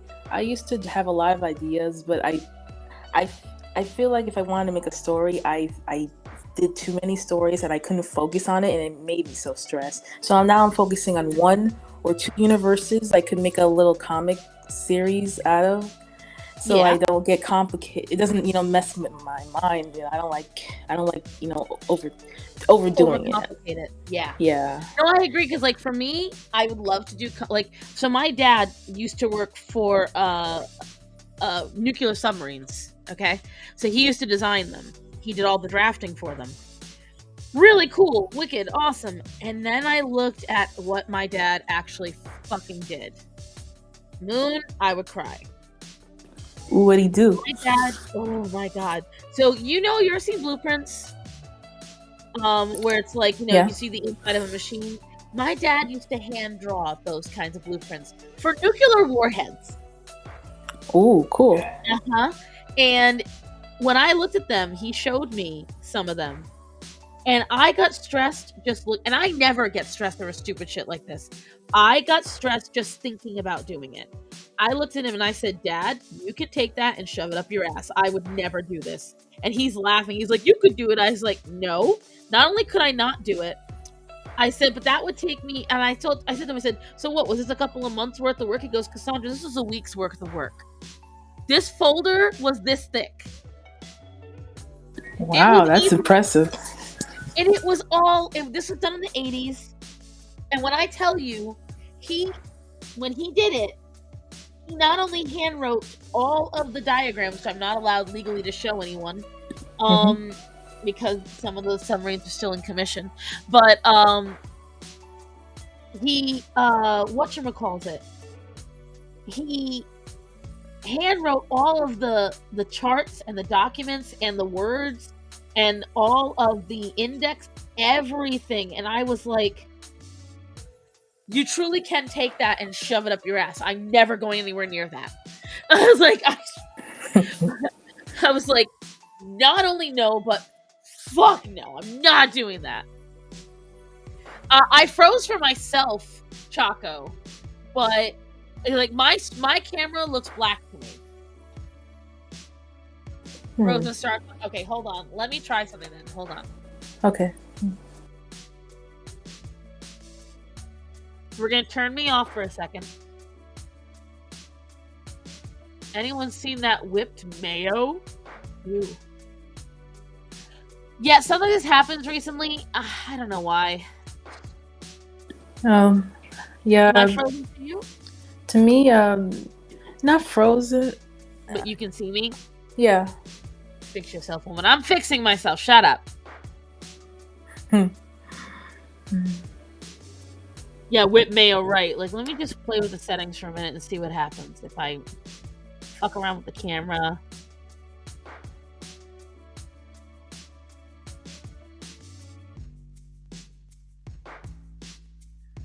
Let's see.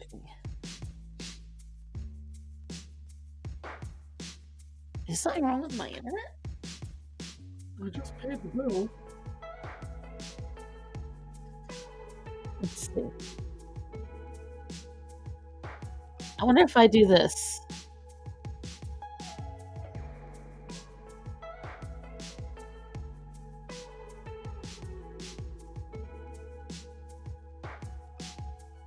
How's that, guys? Am I unfrozen? Well, I don't see your camera on, but I can hear you.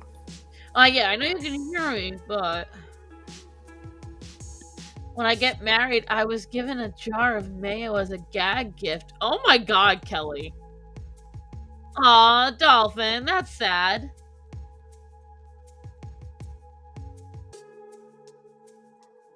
Star Sun was too stunned to move. You're black. Dang, what happened? Alright. I forget. If I refresh the page, does it end the stream? Do we know?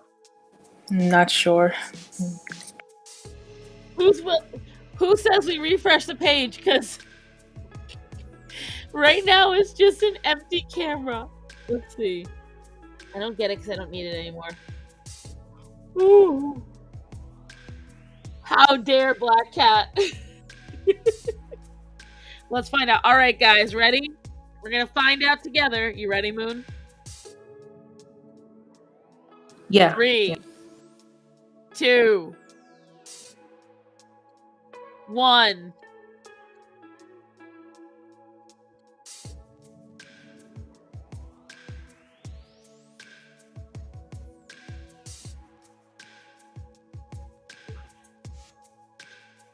Are we alive?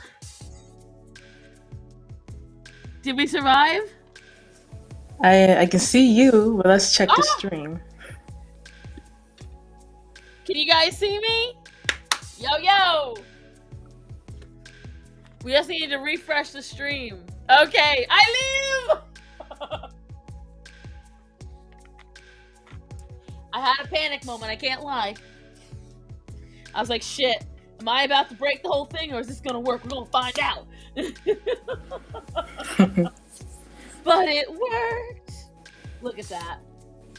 It's the blessings of the moon. Oh, you. That was adorable. Oh, you. Yeah. Just for that, I will make sure I get Animal Crossings. I know you enjoy Animal Crossings. Now, what other Switch games do you play? Me, at the moment, I'm playing Stardew Valley. Thank you for the recommendation. I appreciate that. Yes, it's such a good game. Guys, if you don't play it, seriously. Like, what's fun about Stardew? You can do anything you want. Like, you can become a regular farmer, you can become an entrepreneur. Like, I love farming simulators from, like, any system. I really do. I don't know why. That's my jam. I fucking love them. Yeah. Also, besides that, I do have Animal Crossing. I also have the new TMNT game, the Teenage Mutant Ninja Turtles, Shredder's Revenge, and I'm waiting for that Cuphead DLC. I can't wait to play that. I have yet to play Cuphead, but I gotta say, the animation definitely speaks to me. Oh yeah. I see that and it's butter. Yeah, I love it too. Now, let me ask you something. I imagine you're someone who has watched Rock and Rule purely for the animation, or have you not even heard of it? Your silence tells me you haven't heard of it. Rock and Rule, maybe it's familiar, but I'm not sure if I've seen it. Rock and Rule is a really strange-ass movie. I'm going to start off with, it is not a good movie. I think I know what it is. I saw a review of it. Sorry for interrupting, but I Go saw ahead. a review, and it is definitely, it seems like a mature movie. It's very. Without a doubt, it's a mature movie. However, it is also if you want to watch it purely from an animation standpoint, because it's all hand-drawn, it is stunning from an animation standpoint. I watch it purely to see just the animation. Oh, have a good day, Dolphin Milk. BRB gotta get alcohol. I want to practice on Entipure. I get Kingdom Hearts Smash. There's a Kingdom Hearts Smash? What? I need that. Have you played Agricola? I have not. What is Agricola? Have you seen Love, Death, and Robots? I have not seen that either. Saw some LDR. I enjoyed LDR. Am I having a moment? Did I just say LDR and not realize it? What the hell? Love, Death, Robots. Shit, shut up. I had a moment. Oops. But, whatchamacallit? Yeah. I will watch something, if the animation is fantastic, I'll watch something that is shit. I won't lie. Just so I can see the good animation. That's a bad habit of Cassie's. I also have a recommendation for this game I got. Oh, It's called. It's like kind of like a.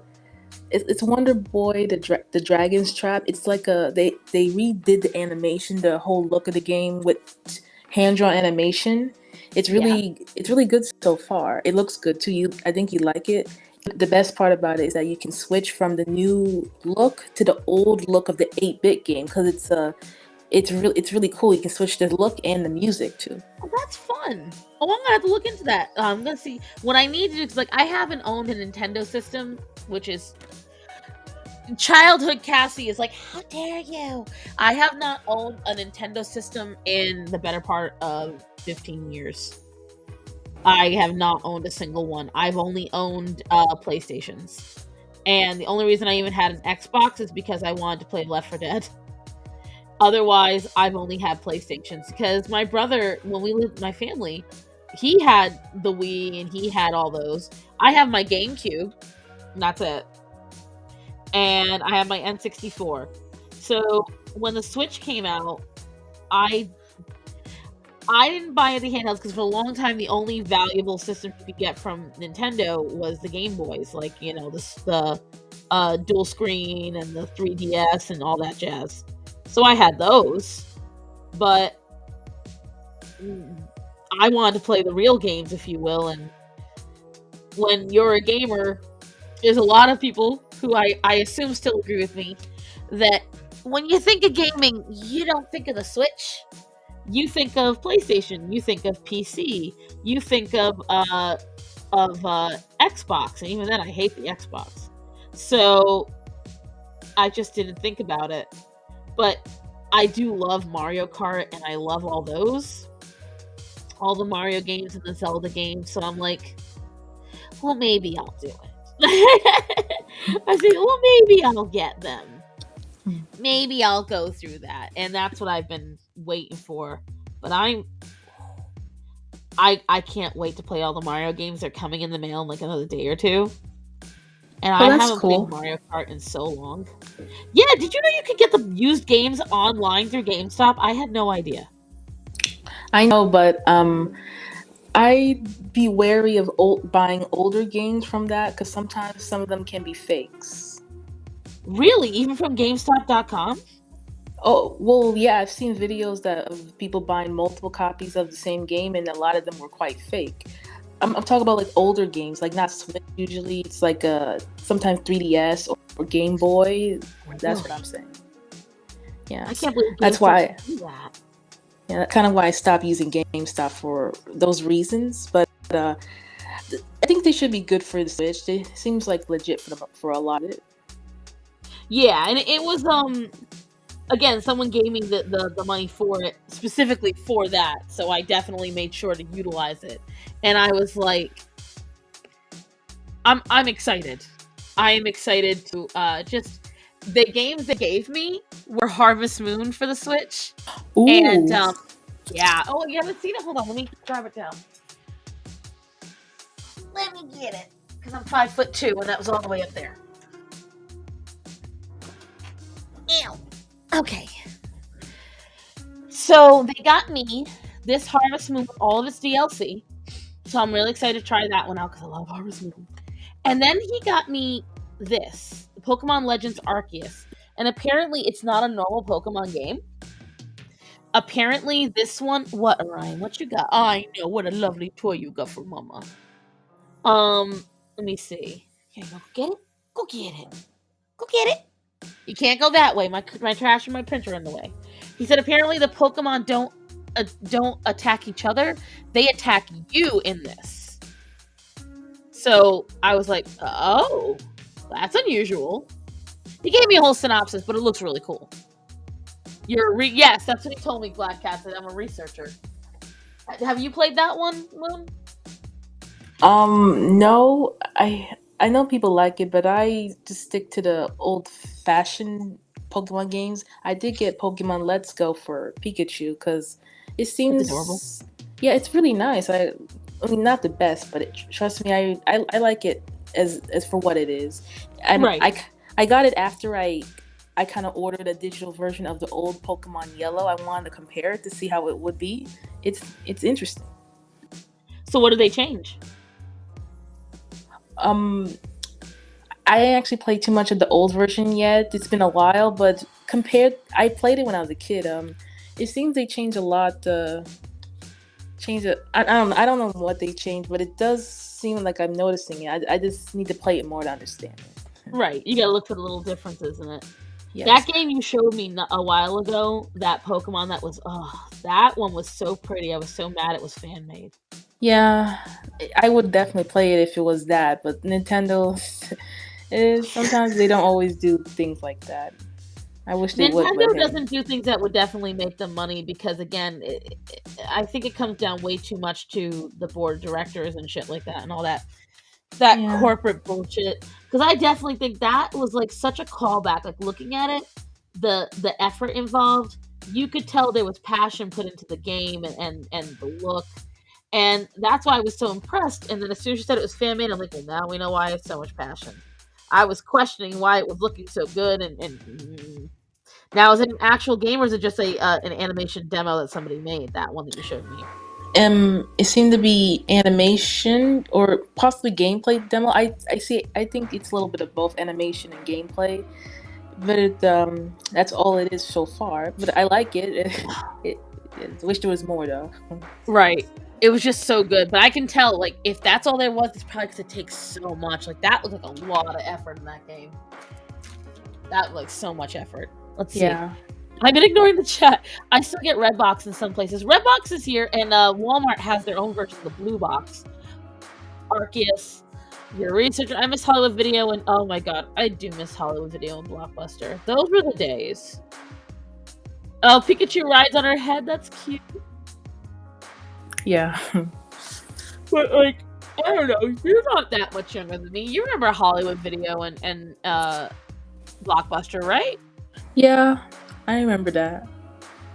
Did your family ever go and, like, you know, all of you crowded in and everyone got to pick their stuff and things like that? I don't believe so. I don't remember renting anything there, but I know it existed. I'll tell you what, that was always a special moment when my mom and dad were like, all right, we have enough money set aside, let's go. And we were like, yes! And although I gotta say, my favorite place as a kid, to me, the library was a free version of Hollywood Video. When I was little, I loved that you could go to the library and get anything you wanted for free. And it was so cool. And the only reason why I don't utilize my library right now is because I'm pretty sure I owe them money. Because I forgot to return some books. We returned the books, but I don't know how much I owe them. I have no idea. That was during the really poor times for Starthon. When she was hell. Well, yeah, I didn't know libraries had videos back then. I always just used borrowed books, you know, with my card. Oh yeah. Back then, she says, like, I'm a dinosaur. That was my favorite. Like, back when I was in Rhode Island, in my town, the kids section of my library was huge. And it was to me, it was like a little museum. It was a wonderland. And I would go in there because they had this big glass dome in the middle of it. And what it would do is they would showcase different things. So in my library, every week, there'd be a new showcase of artifacts. Because, again, I lived in New England, which is like, you know, 13 original colonies, all that shit.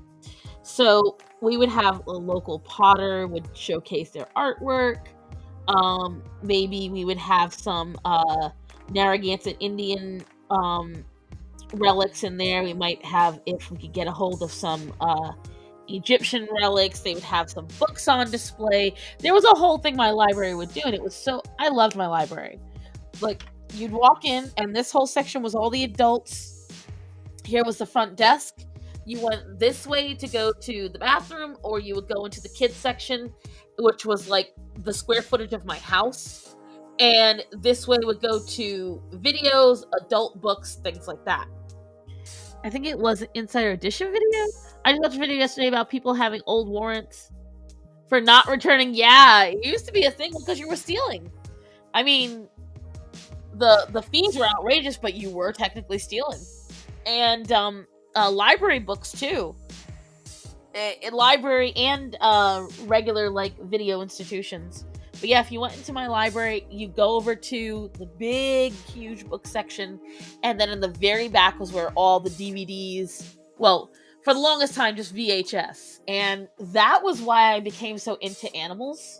Because for the longest time, the only stuff you really could get through the library was like National Geographic, Animal Planet, Discovery. You might get a couple of family films, but somebody had to donate them. The library wouldn't go out and buy them themselves. So it wasn't until I would say I was in middle school, high school, that they actually started donating some really cool stuff. They found out about the warrant years later when they got pulled over for a traffic stop. That's crazy. Have you forgotten to return things to the library, Moon? I'll be honest, I believe I have. I was kind of forgetful sometimes as a kid, and I think I didn't return some books, and like you, I'm kind of afraid to go back to get a new card to see if I owe anything. But it's not really, I don't need to go there anyway, because the libraries in my state are kind of, how can I say it? They're different, as in people. Yeah, the kids are very loud there, and I'm like, yeah, I'm not gonna bother with that. I don't like loud kids, and if they're not gonna do anything about it, I'm just gonna stay away. I like how I heard in your voice you were like, they're different. Yeah. That's called barely tolerating. Yeah. See, I enjoy my local library that I have here is really, really cool, and I love it. It's just the staff isn't so nice. Like, they're mean, and oh yeah, like they're not happy that they're librarians. You can tell. And on top of that, if I'm gonna go, well, then I'll make sure to go when I can enjoy myself or when I can get what I want. But these girls, I don't know. I will say one really cool thing is on display in my library. There's a letter from George Washington on display in my library that was written to the mayor of my town. Wow, that seems like a very valuable letter there. It's really cool. Like, that's what, like, it's one of the really cool things they have here, because it's from the original colonial times, but that's something really wicked. I was like, that's a cool thing. I like that. It's in a little display box in the little library, and it was written for our county/town area. George Washington, you say? Yeah, like the George Washington, the first president. That's so long ago. Like, it's so weird to see. Like, that's the one thing that I really enjoy going to museums about. Going back to the museum conversation earlier today. When I went to that museum in Greensboro, there's this one section where it was all old guns from like the Civil War. And when we, especially today with our gun topics, we sit there and we talk as if the guns of yesteryear are so different from the guns of today, and they're not.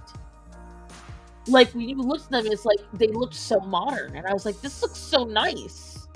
Like, this is an old gun, and I guess, obviously operating it is different, but when I tell you, looking at them, it was really cool to have that touch of yesteryear. One of the things they had that was really cool was a hardtack. Do you know what a hardtack is? No, I don't. All right. Does anyone in chat know what a hardtack is? Because I have found a lot of people don't do. There's a museum here that loads of replicated aircraft tanks, and that's cool. We have one of the actual ones in the Smithsonian, which I really want to go to someday. No. So what hardtack is, it is a biscuit that was made for whatchamacallit, for soldiers and for hardtack, TACK. So you were close. And it's like a biscuit, and you can wet it, but it is essentially a nutritional meal. And it's not the greatest, but when you're hungry and you've got nothing else, that's what you had. And they had an original hardtack from the Civil War there. And I'll tell you right now, it was the same shape it was when it was made back then, and it looked so painful, guys. It looked so painful. And there's a guy, Tasting History. If you ever want to, one of my favorite YouTube channels is Tasting History. And I've been following him now for a little over a year and a half. And he has one episode, and I'm going to start using it just because I think it's a funny meme. When he made hardtack, he did this thing where he went click, click, and he clicked the two hardtacks together. And now randomly in the middle of his videos, he'll do that as part of his meme, and I'm so going to do it too. Because it's just... Moon, it's so funny. You've got to look him up. If you ever want to learn about unbiased history and also food and just... definitely look him up. Max Miller... Tasting History, I fucking love him. He's so cool. Code for stalking. I'll look it up. Yes, you definitely should. He's so fun. Like, again, one of my favorite things about is some of these people that I watch on YouTube is how they can actually manage to be here and not be political. Like, I know with me, a lot of my stuff falls into the political realm, so I don't really have a choice. But I get so happy when I see YouTubers that can do this stuff. Like, I used to love Bailey Sarian for that reason, but lately she is getting political on everything. And I know it's because of pressure, because she didn't start doing that until she started working with Netflix. And then right after Netflix, suddenly all of her stuff started getting, like, little jabs at Republicans and at, like, she's really hates Ronald Reagan. Like, she goes... Anytime she brings up Ronald Reagan, she gets, like, foaming at the mouth angry. Like, alright, so I'm not saying it was right, but back when the AIDS epidemic first happened, Ronald Reagan was dear friends with somebody who was gay but also happened to have AIDS. And Nancy Reagan took a drink out of a glass and happened to share it by accident with her friend. This was a new disease. Nobody knew what was happening. She had a meltdown. Understandably. She thought she was going to die. Because nobody understood what AIDS was. And Bailey was like, oh my god, shut the fuck up, Nancy. Like, oh my god, get the fuck over yourself. Like, oh, so dramatic. And like, being ridiculous. And I'm like, we just lived through 3 years of people being overdramatic about Covivi. Are you really going to make... We have all been... We wore masks because we were so terrified we might infect somebody just by looking at them. And you're sitting here getting mad that a woman got fearful she might die from a disease that was knowingly killing people? Like, that doesn't make any sense to me. Am I rambling? No. And so it's like, I get upset because YouTubers that are not political and that you can clearly see are only bringing in politics to make sure they catch those woke points, it annoys me. It annoys the crap out of me. Because I'm just like, if you want to be political, then you better go all in. And don't just pussyfoot around it and just say a couple of backhanded comments to get the views, or to get someone to go, yes, queen. Do it or don't do it. Always ramble. Bite me, Matthew. Oh, hi, Silvar. I didn't know you were here. Hi, Silvar. Lately, that's something where I've noticed there are people who don't do politics whatsoever.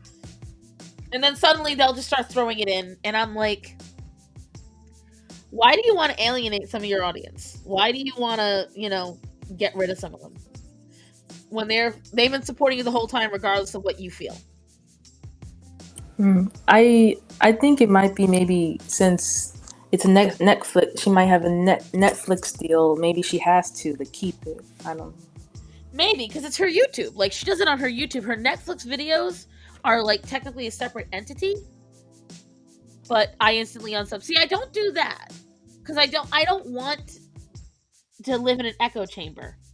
But it definitely annoys me. I guess I should say, it definitely annoys me. Because it's like, she used to give just really quirky tellings of history, unbiased. because she was like, oh, here's this murder makeup mystery, and I loved it, fell in love with that. And then she was like, well, I started looking into the dark history. Okay, cool. And there are certain things where she gives absolutely unbiased, like, it's just telling the truth, and hey, this guy's kind of a piece of shit. She doesn't do that anymore.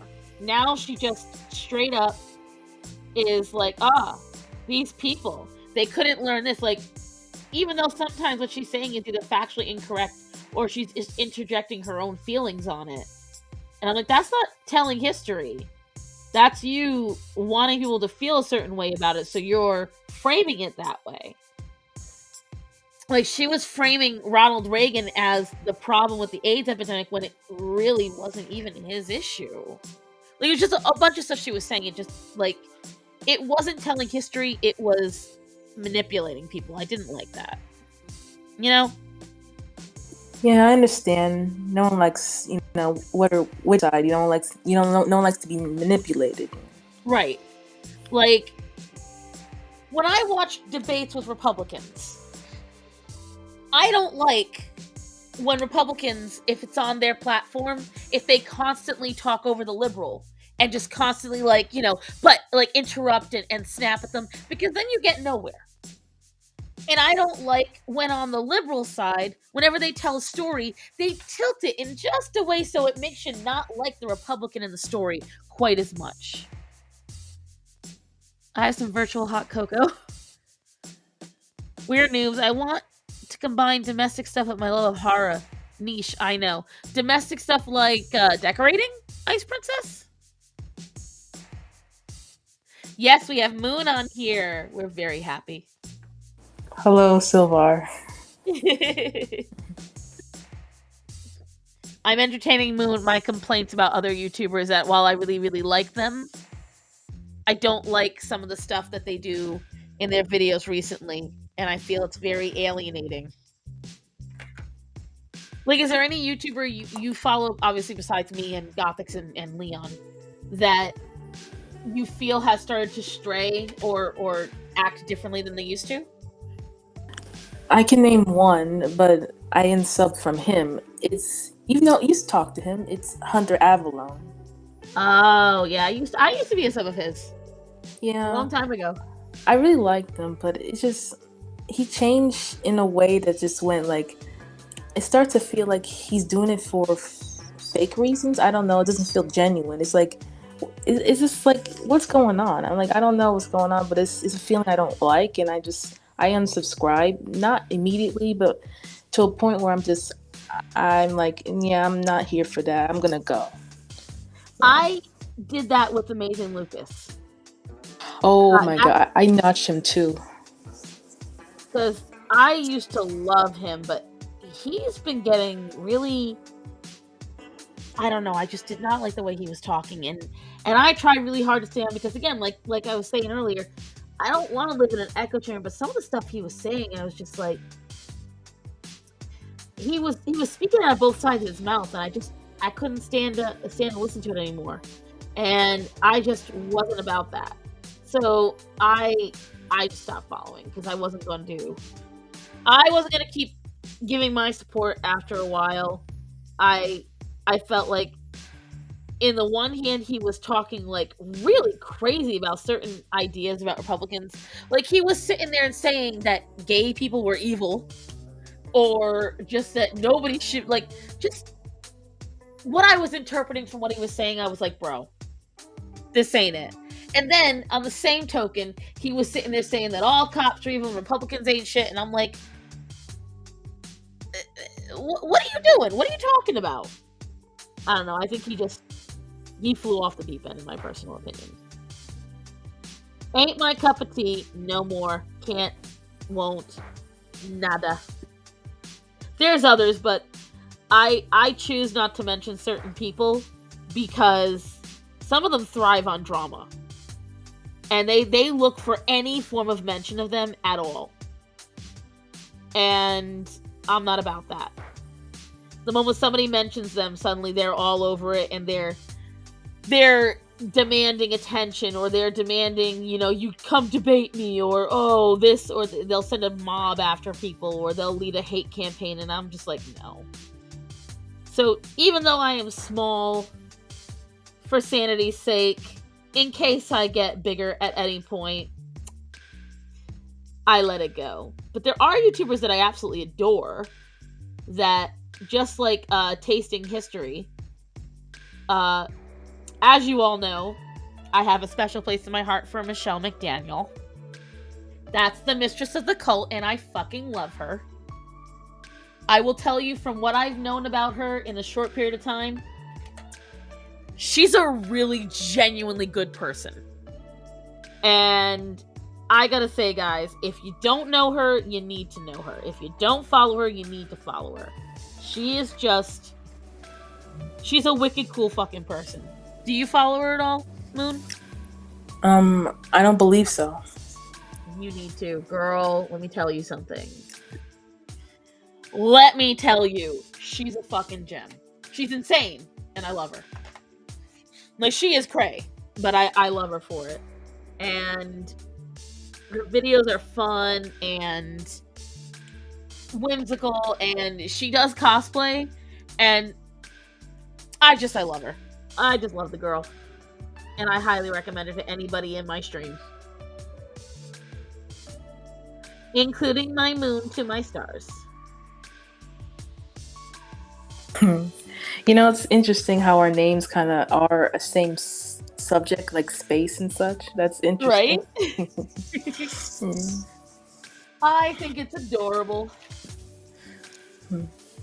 I definitely do. But yeah, so if you guys are interested in history, there is shit. I only know at the beginning of the video she goes, "Hi, it's Katrina," and it's this let me see. They're my history. I have a lot of YouTube channels that I watch that are just like super cute.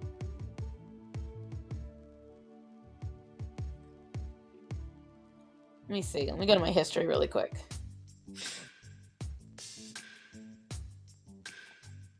Let's see.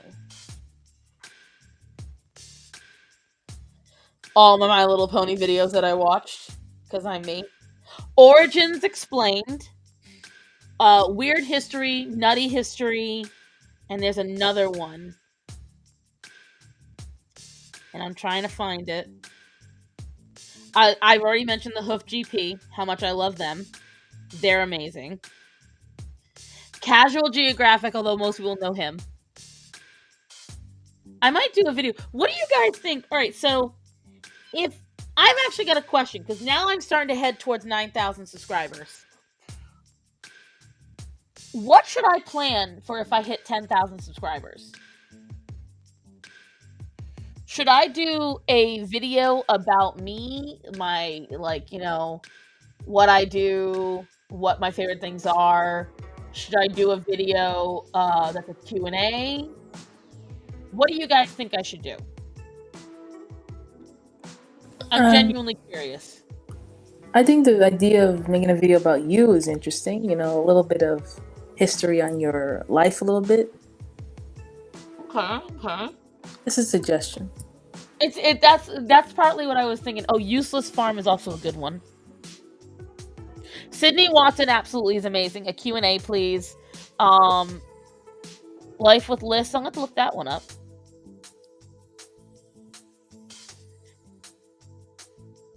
A video about me, a pet vlog. Well, I'm going to do a whole video about my pets. There's going to be a whole video series about pets, nutrition, taking care of them, training them, things like that. A cat video. Oh, that sounds good. Look what Silvar said. I can do a video when I go over 9,000. I wasn't thinking about that, but you know what, Silvar? I might do that. You know what? Oh, go ahead. No, you say it first. I would like to learn more about your cats. I like cats. They're cute. How about this? I will do, when I hit 9,000 subscribers, I will do the pet videos. 9,000 subscribers, and I'll do it. It's over 9,000 since I have so many animals. We'll make it as part of the joke. How to train your fraud. I don't know. I'm still trying to get this fraud trained properly. He's a bit too hippity hoppity for my lickety likety. But I'm thinking, whatchamacallit. When I get to 9,000, have you seen KLR Productions animal voiceovers? Have I? Let me see. I'll know by looking at them. KLR Productions. Yes, I believe I have. Oh, and what's his name? What's the one that does... Today, we're looking about the mosquito. No, Jerry, not that. Like, whoever that guy is, I fucking love him. But I can't remember for the life of me. But KLR Productions, let me see. Well, I'm going to subscribe to them because I'm pretty sure I have seen that. I'm definitely subscribing now.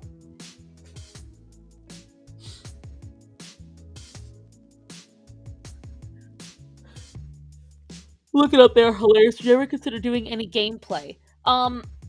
Once this YouTube channel is sustainable, and by sustainable I mean I get a steady income every month from it that I can live off of, I will contemplate that.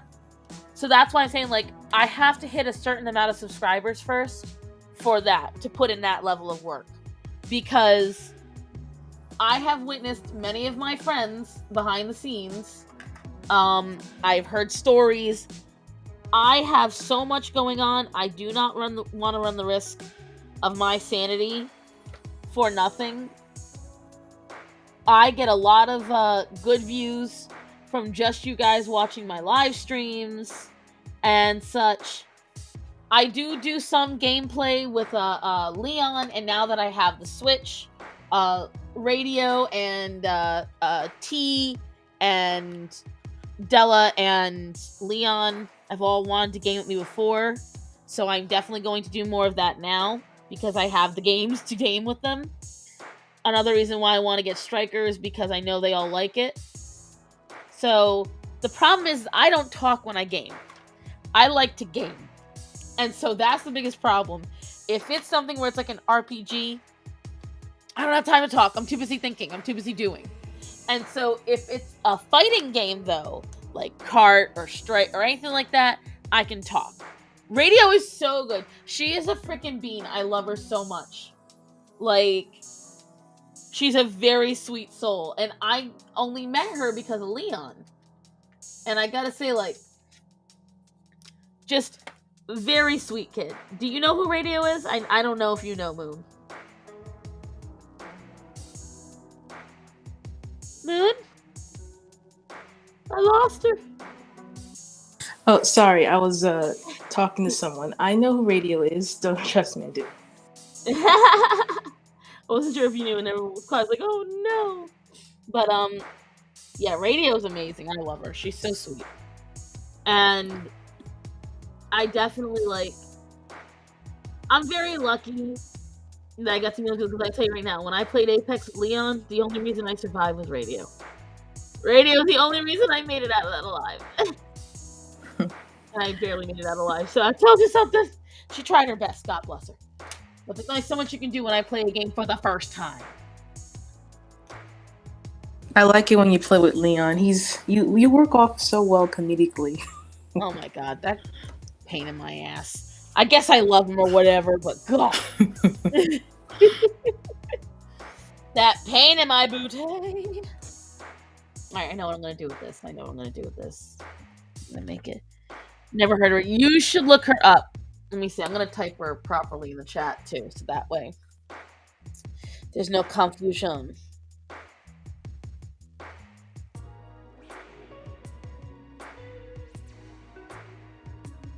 Look her up on Twitch. Have you heard about Gothic? Shut up, Bubbly! I can't stand his ass. Did you see Bubbly that wrote? Oh yeah, I see him. Pain in my ass. This was virtual gaming, and this one was hard for me. Again, I hate when I get prompts I don't like. I just want to get them done quickly. Also, good afternoon, bro. Read your chat.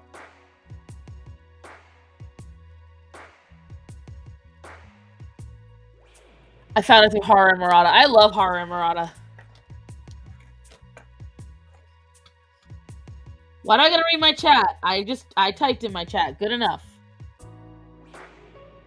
Why are they gonna be so mean to me, Moon? Why are they mean to me? I'm just a delicate flower. I don't know. Maybe that's just them showing their love and compassion. They're mean. It's not love. I don't want to love. I feel hated, and this is very fat phobic of you, Choco Hooligan. Specifically you, because you are also a female, and therefore you're being misogynistic and fat phobic, and I don't appreciate it. So says I. So you need to check your privilege. Your straight-sized cis privilege. Which is apparently enough for me to whine about this day and age.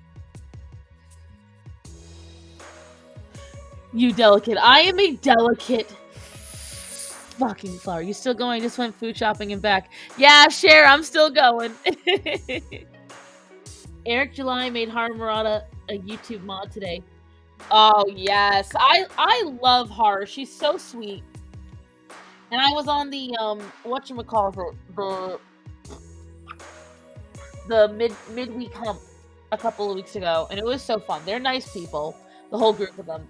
I'd known Shags through Vanessa's mod chat, but I didn't know Horror knew anybody. I knew of her. But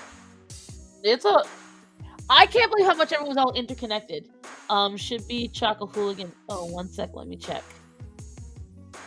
Yeah, it is Choco Hooligan. I do get a minor brag.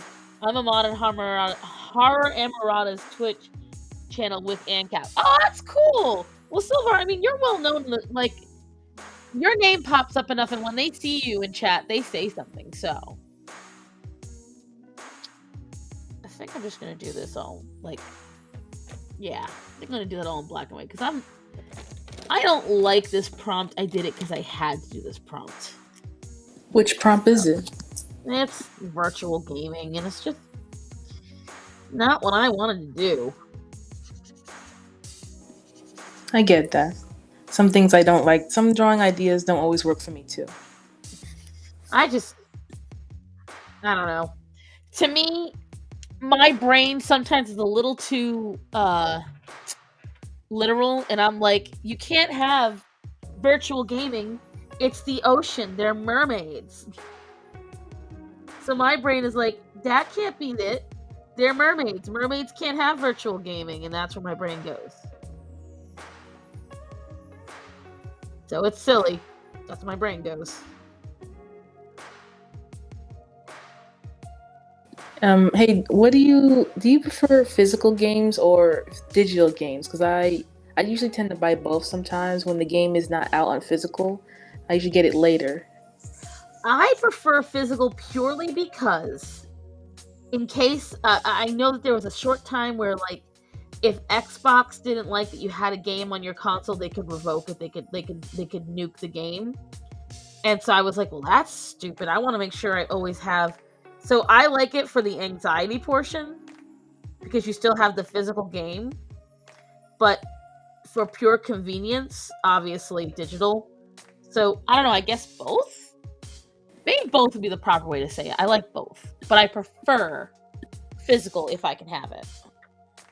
Yeah, I get that. Whenever when I see a game that looks interesting, I get it digital. And if it's good, I'm like, I gotta get it physical because you never know when the system may lose the data of that game and I need to get it and it's not on sale anymore. Yeah. Yeah.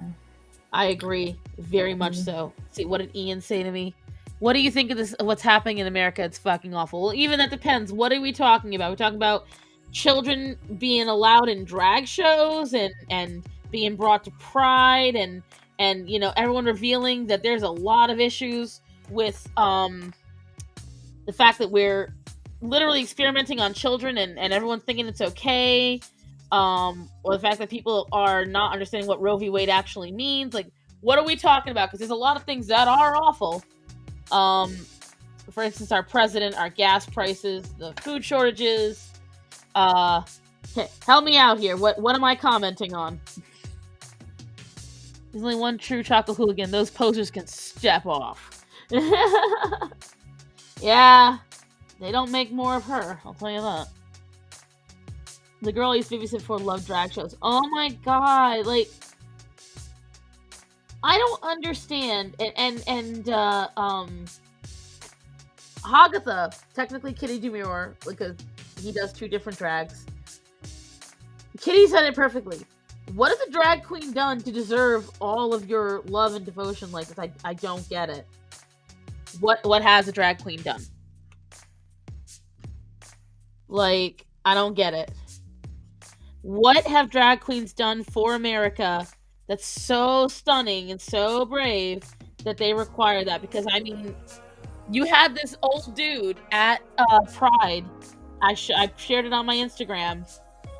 And he was twerking in just his underwear and Ugg boots to little children. She turned out great. She's a very creative kid. And that's great, but my thing is, yeah, the dress up and comedy factor I can get, but at the same time, that was a TV show just about the dress up. Yeah, I mean, for me, it's a little unusual to see a guy wear a dress if it's not for comedic reasons. They can do whatever they want, but I'm just like, if it's not comedy, I just usually I just scroll somewhere else. Right. It's like, and Black Cat said it. Right now, the way it's happening, they're starting to they're making people hate stuff, and that's the biggest problem I'm having, is we're going too extreme in one direction. I had a discussion with this absolute troglodyte on Instagram, and he is the direct result of the extremism on the left. This guy said that all of this stuff with revoking, because people were talking about Roe v. Wade, and they were saying that, now they're discussing revoking gay marriage, and I was like, no, that's stupid. Number one, if you look at the amendment, it specifically states that there is too much precedent for gay marriage for it to ever be revoked. It is a commitment. Okay, so good, great, I agree with that. This muscle-bound dude bro comes into the comments and he goes, this is the result of the 19th Amendment and its mistakes. Now, if any of you don't know, because even I had to look it up, I was pretty sure what he said, but I had to double check. The 19th Amendment was what gave blacks and women the right to vote. And he felt it was a mistake and never should have happened. Now, yes, he is a large cis white male.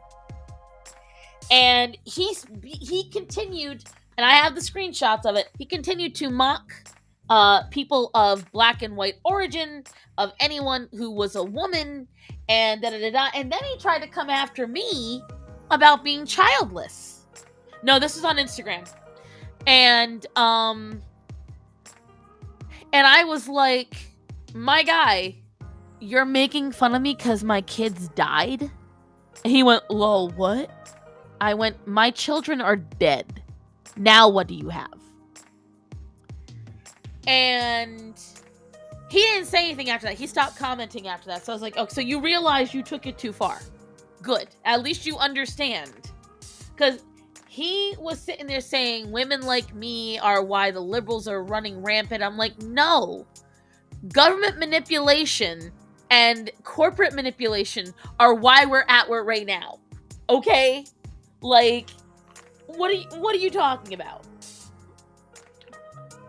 Because I can directly tell you, in my personal opinion, the direct reason why any of this shit is happening with BLM and all this stuff, I can put it right back to the Trayvon Martin case.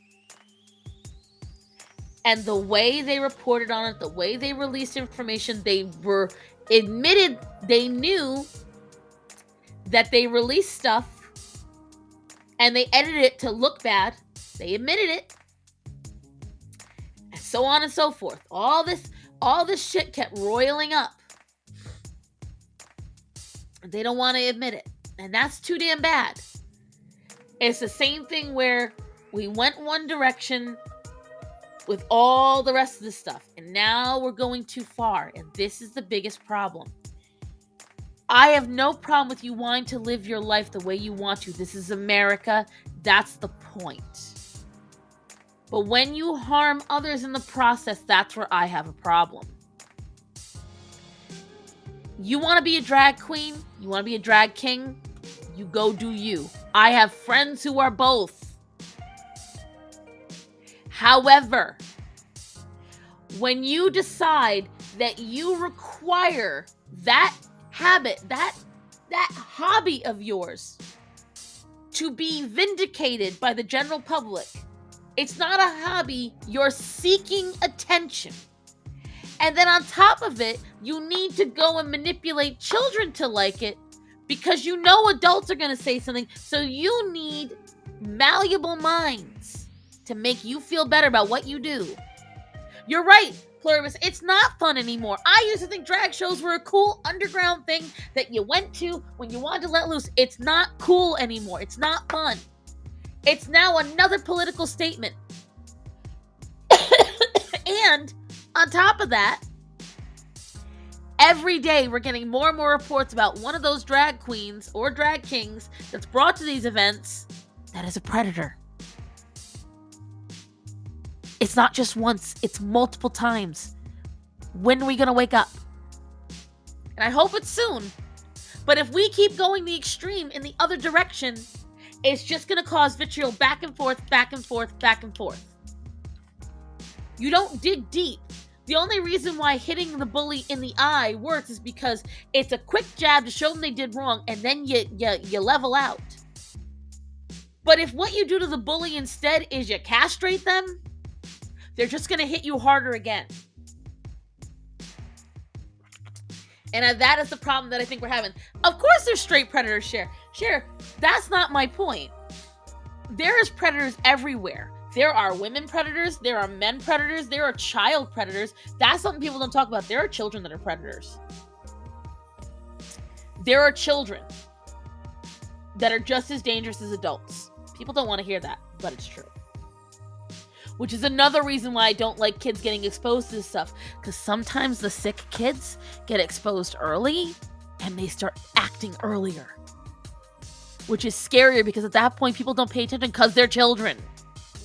Look at almost any serial killer, go back in time, almost all of them did some terrible shit when they were children too. And usually it's clicked by some nefarious thing that they shouldn't have been exposed to. And so that's why I tell everyone, I'm not saying, because you are 100% correct, Cher. There are absolutely straight predators. There is female predators. There are predators everywhere. Everywhere. And the problem I have with it is, in this day and age, and in the environment we're making right now, we are making it easier for all of them to get to their victims. All of them. And that's the problem that I have. I know I went on a long tangent there, Moon. Yeah, it's crazy these days. You ever feel like you long for the past, at least when it was simpler? Oh, girl, you have no idea. Yeah. Oh, you have no idea. Let me see. Guys like Conceptual James have the academic knowledge of what is going on, but he's not a dynamic, charismatic speaker. That's why we need people like Gothics and Starson. Yeah, because I just don't have the mental capacity to keep all that information. I have a lot of info floating around in my head. It would take a lot of me to sit down. I would need a solid space of time to educate myself on it and not think about anything else. I mainly have a problem with the erasure of women and child innocence. But that's the thing, Jade. It starts off as that, and then it creates more down the line. That's the problem that I have, is that it starts off, and it bleeds into others. And this is the problem that I'm having. What's the difference between a show with dancing and singing and nothing hanging out What is the difference? Nothing matter if it's a drag or a Brady Bunch. Well, I mean, all right, I put it this way. If the outfit's on stage or something that you wouldn't put your child in, then that's the differences. If you have no problem with drag, then dress your child in lingerie every day. Put pasties on your kids' privates and chest and send them to school just like that. If that's inappropriate, then you know what the problem is. I remember the Catholic Church. I am a Catholic, but that's my point. I don't go to church anymore because I still love my Lord, but I don't appreciate what the Pope, excuse me, and others have done to pretend that none of that happened. So I'm not disagreeing with you. What I'm saying is it's inappropriate when you've got people stripping and teasing. Someone getting up on stage and singing Let It Go is not the same as somebody get up on stage and doing a dead drop with pasties and a G-string. They're not the same thing. But I've seen tons. There's no reason for a drag show. Why does a kid need to know a drag queen? That's my question. What is it? Drag is designed as a adult entertainment. It was created from its inception as a whatchamacallit, an adult form of entertainment. It, in its essence, in its creation, is raunchy, sexual. The entire costume is over-sexualizing a woman's body, which I'm fine with. It's a caricature. That was the issue, is really that they are able to operate in the open and we're able to bag the guy for daring to notice. My husband is the opposite. Had signs of a serial killer when he suffered a brain injury. His teen personality is genetic, his father's side. If the drag performers were born women, then it would easily be seen as not appropriate. Yes, that's very true. I asked the question as a kid. I know did not enjoy it so much. I think the thing is, so I don't know how well I'm going to be able to articulate this. Sometimes kids are introduced to something so early, they don't understand that it's messing them up. And I speak as somebody, all right, so I'm going to put it in this perspective, and I don't want to make anyone uncomfortable. When I was molested, I didn't understand it was a bad thing. I didn't understand it was screwing me up. I technically took part, but I was little. And so I thought it was all part of the game. And I almost sometimes gleefully took part. And then once I got older and I understood what happened to me, guys, that fucked me up. Like, it fucked up everything. Kids don't have those boundaries. They don't understand. And once they realize what they've been exposed to, I promise you, it's not healthy. They don't know. And they trust that you do. They trust this older figure in their life is good to them and is leading them in the right path. And it isn't until they realize and they sit there and they analyze what happened that they realize what was done to them. And I have had to take years of self-reflection to understand what happened to me.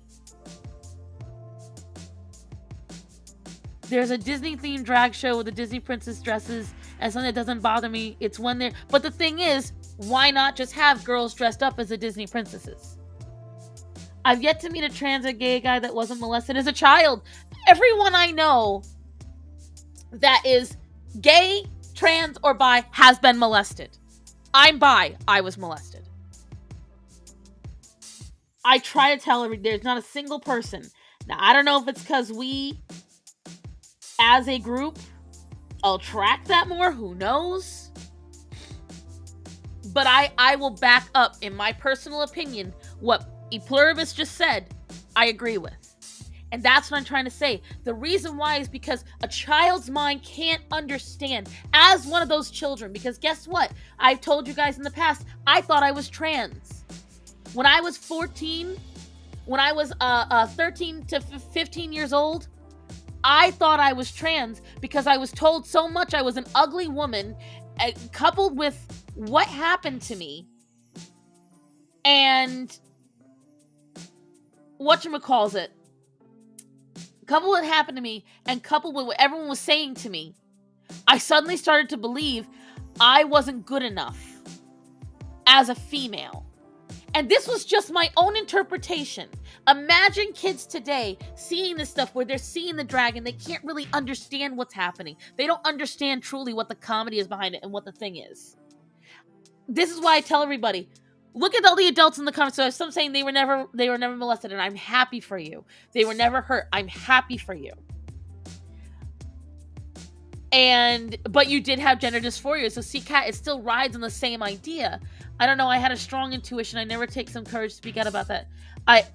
Thank you, Silvar. I personally believe that when shit happens to you, you have to talk about it. So when the time comes, I openly will mention things. Kids' interpretation of things, as adults, we're confused.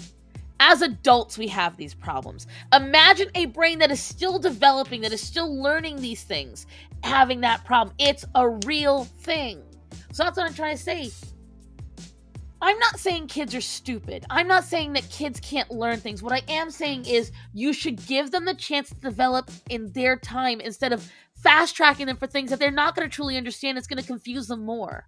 I think it's because it feels safer not to be with the sex that molested, or in some ways, yes. I said the word gay in class a few weeks ago. And the question that came was, what is pride? Well, I mean, it's true. It's because I had a predator that I'm protective of my kids. Exactly. I'm so sorry that happened to you. Listen, Moon, honey, that is... I understand. It's something that happened to me a very long time ago. A very long time ago. And I own it because whether I like it or not, it happened to me. Whether I like it or not, I know for a fact it affects me. And the problem I have with it is too many people that are the loud voices today don't want to admit that. And there's a lot of people that have been in the situations I've been in who don't want to talk about it. Like, you have to talk about it, guys. People have to know this. Parents have to understand this. And we have to say the scary part out loud. You have to. Look, I've even made Choco Hooligan speechless. I don't think I've ever managed that my entire time knowing her. A kid's brain has a very hard time understanding stuff, guys. A lot of what I speak about based on personal experiences. I was mostly molested by straight women when I was a child, and they did it because I have epilepsy, and they thought they could turn me normal by hurt. And that's horrible, Allison. If you are actually LGBT, fine, but the indoctrination of kids has to stop. Exactly. I don't want people to be taught to treat people different than them as less than. I agree. But the thing is, being a drag queen isn't something you're born. It's a profession that you choose to do. Like, that's 100% your choice. The fuck is wrong with people? People don't want to hear what makes them uncomfortable. And they also want to be comforted. And a lot of the people that went through those things and have come out as reactionary to them. So maybe the only reason I think it was Silvar that said it. Someone in the chat said it. They become gay because it feels safer than being with who molested them, which may not necessarily be the person, but the gender. That makes sense. Or, you know, they become trans because they were abused mentally by someone and they reject their physical form now because they associate that with the abuse. This is something that happens as well. And, you know, being inclusive does not mean we have to accept the bad ones. I agree. And that's my thing. We once again have gone too far to one side. So are drag queens okay as long as they don't have kid-friendly shows? Absolutely. One of my friend that passed away, Brandon, wanted to be a drag queen. And I was helping him design the drag outfits. Absolutely. I think drag queens are just fine. It's a profession. It's something you go to. It is an adult thing, just like a burlesque show, just like a strip club. I associate drag shows with strip clubs, burlesque, adult entertainment. I associate it with that. It has a place. It's a fun thing, and it is a cool. If you do it right, it can be really entertaining. Children should not be involved. That is my personal opinion. I have zero problem with drag queens. I have zero problem with that being a profession. What if a trans person was a legit magician? Okay, but the thing is they going to come out being, I'm the trans magician? The whole point of being trans is that you don't want to have to address it. It shouldn't be the core of your being. You transition to be who you want to be, and then you live your life. Like a trans woman pulling rabbits out of a hat. But that's not the same thing at all. Like, to me, the thing is, if the kids don't need to trans, just shut up, Plurib.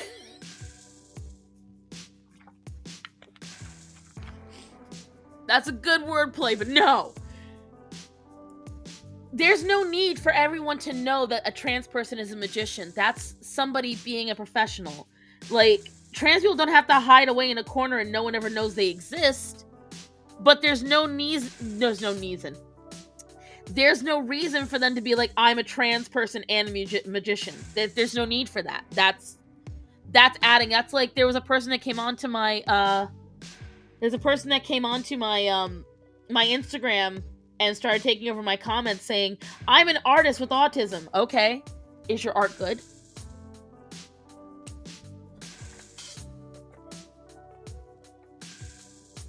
That, I don't know what the problem is, Cher. That's a different thing entirely. The thing is, magic shows are not inherently sexual.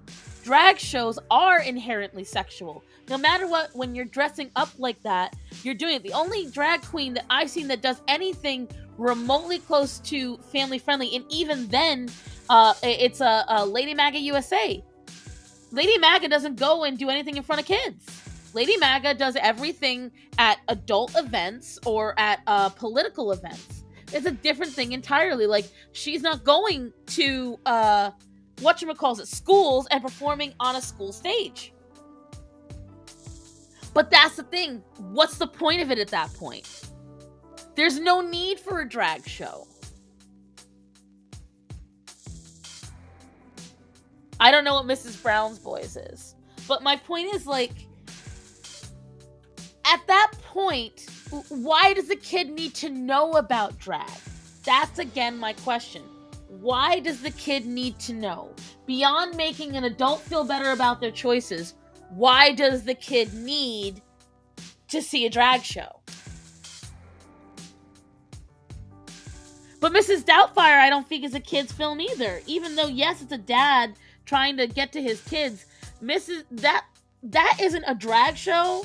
That wasn't meant to be comedy for that reason. It was a dad who was desperate to see his children. And he took whatever means necessary, but he didn't do it afterwards. Ryan is Lady Maga, yeah.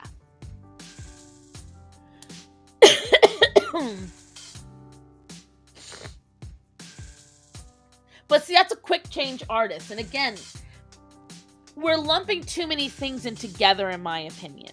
There's a lot of stuff that falls into it, and then stuff that doesn't fall into it. In my opinion, there's no need for kids to know about specifically drag. Now, if you've got a guy that, like for instance in Hairspray, it was always a thing where, you know, the mother was always played by a man. But Hairspray isn't a kid's movie either. It's like a young adult. Like, I think teens can see it in a movie. I just personally do not understand why any child below the age of 11 would ever even need to see it. That's just my personal opinion. I find, as someone with the experiences I've had, there's no need for... It's a sexuality display that is the issue. I find definitely that's the main issue. And the thing is, every time I've seen a kid-friendly drag, there's still some form of sex involved. There's still big boobs. There's still tight clothes. There's like, it's never something that's truly, totally kid friendly. That's my thing.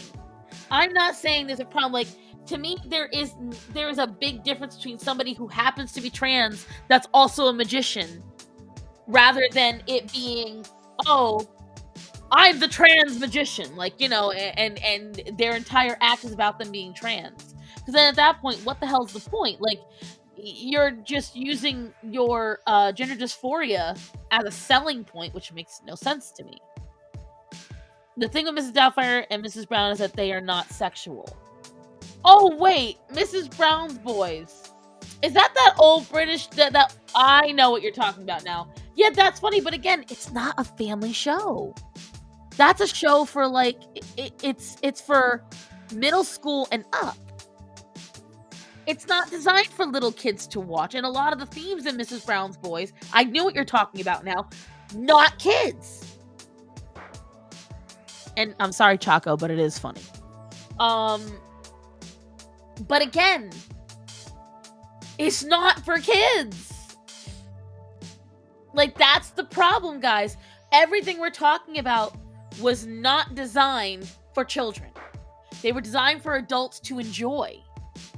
And a lot of adults don't want to have to go through the effort of putting their kid in another room or sending their kid away. The kid can just watch it with us. So part of this is just adults being lazy. Adults don't want to have to sacrifice their entertainment. So, the kids can come too. They'll understand. I'm telling you right now, that is partially it. Part of it is adults don't want to have to give up their nights out and their fun. So they'd rather bring the kid along, regardless of what. I know an adult like that. He will drag his 8-year-old daughter out with nothing for her. Doesn't bathe her, doesn't clothe her in her own clothes. He will drag her out till 1 o'clock in the morning and make her sit around on the side. Because he doesn't want to give up his fun. He doesn't want to give up his nights out. Rather than spend a day at home with his daughter, he will go wherever everyone else is going. Yes, honey, but again, this is a kid that maybe loved it, but she's not the norm. Like, I've watched videos, especially recently, of these kids at these drag shows, and you see these kids, they're trudging, like, they're uncomfortable. They don't understand what's going on. How bad can a musical with Julie Andrews and Robert Preston and James Garner be? I don't know that one. My drag queen friend tried to justify that it's okay for kids to be exposed to sexual things because kids are exposed to violence. I said to him, no child should. That is bad parenting. Violence or sexual. Are you talking about my dad? What? Just because a kid likes it doesn't mean it's good for them. Right. Kids like ice cream every night for dinner doesn't mean it's good for them. Like there's definitely ways around it. Like, kids can like something, but it doesn't, again, like I said, at the time, because again, I didn't understand what was being done to me. I thought it was a positive thing because it technically felt good. And it wasn't until later when I really realized what was happening, you guys. It fucks with your interpretation of stuff. His parents let him see horror films that fucked him up while mine made sure we didn't see anything. My mom and dad made sure that I stayed away from really scary films.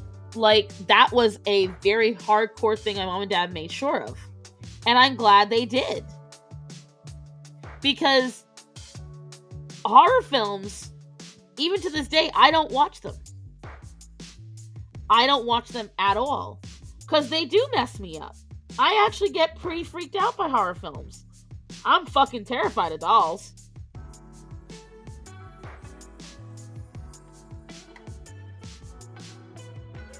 Oh, sorry, Larsky. When I'm on a roll, sometimes you can't throw me a curveball, because I'm a little bit like Gothics in that sense. I'm already out there in the deep. Kind of hard not to see a bit of gore on a farm. Agreed, but that's less gore and more circle of life. Like, that's teaching a kid, hey, when you eat a meal, this is where your meal goes. And the thing is, there's a difference between watching a nature documentary and watching a natural process and watching a horror film where someone's stringing people up on a meat hook and torturing them and slicing them and all that. There is a psychological difference. And it's in the way it's processed and the way it's filmed. There's nothing clinical about it. They're making sure you're uncomfortable while you're watching it. I saw Chucky at the age of 5 and I still don't like dolls. Right. My brother saw Chucky accidentally. He saw that because he had a My Buddy doll. My brother's older than me. He had a My Buddy doll. And he was in a video store with my dad. And he saw the giant Chucky sign with a knife. And he flipped out. He screamed bloody murder, ran through the whole fucking store, knocked down displays, because in his mind, that was his My Buddy doll. Now he knew when he went back home, that was waiting for him. And Philip grabbed his My Buddy doll when he got back home. He chucked that mofo down the stairs. We didn't see that My Buddy for years.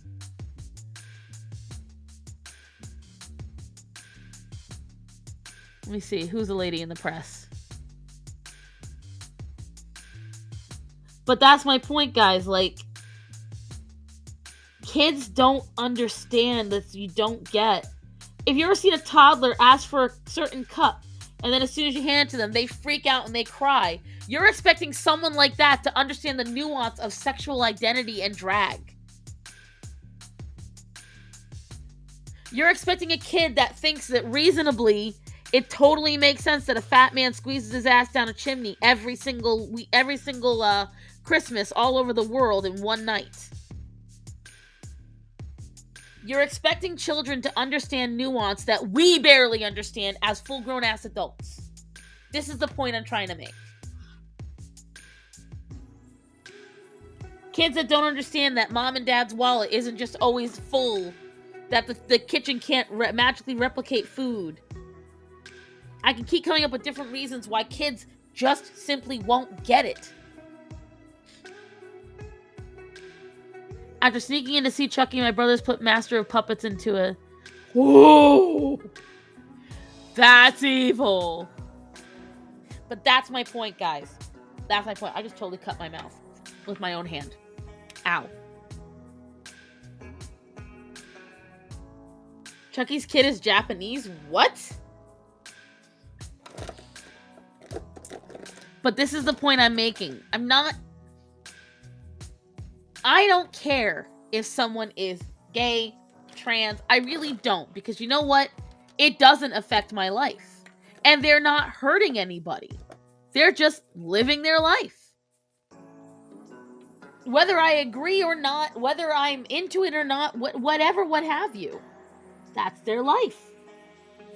My problem starts when we start making it about children. And we're starting to change children for no other reason than because, oh, well, maybe if we start them young. Why? Every single adult that says these things didn't start out young and still ended up just fine. So why do we just start them out young? I feel bad. Poor Moon is sitting here listening to me go off on a rant.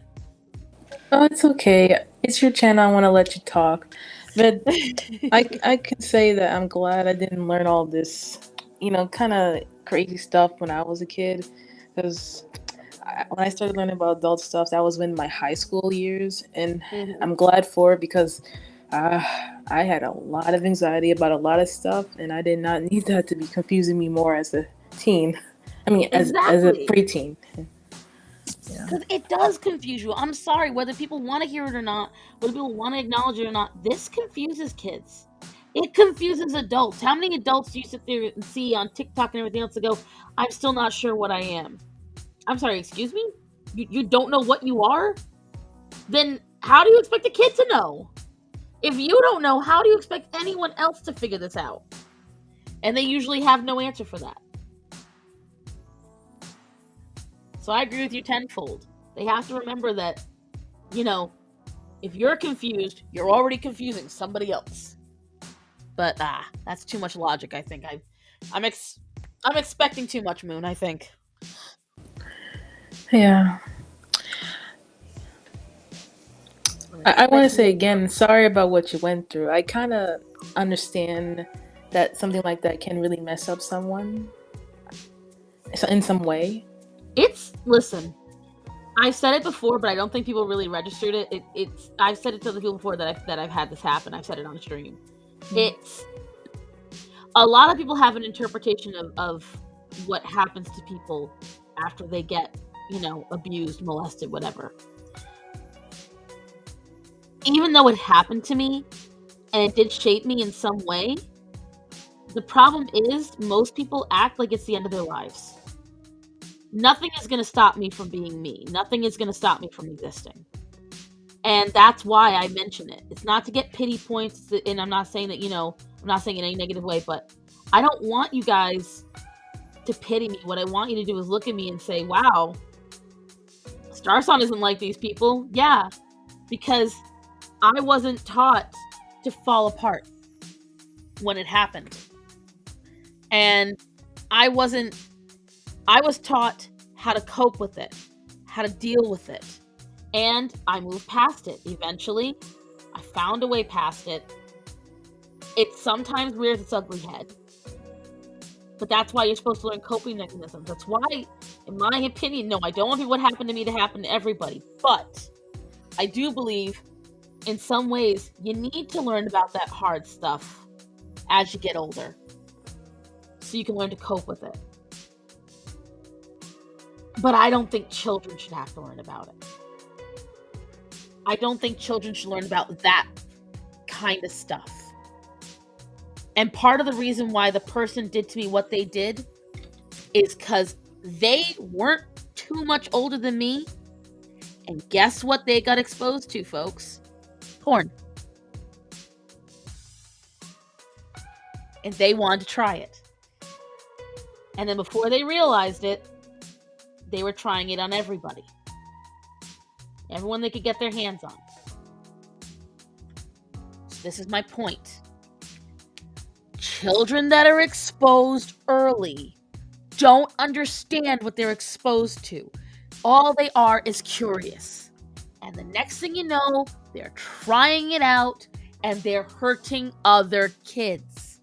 Or they're thinking if someone does it to them, it's natural because the other people did it. The other people talked about it. You don't get what the slippery slope is. You don't get what you're bringing up. And that's the problem I have. A lot of you guys that are for it, you don't know. And you've got to know what you're doing.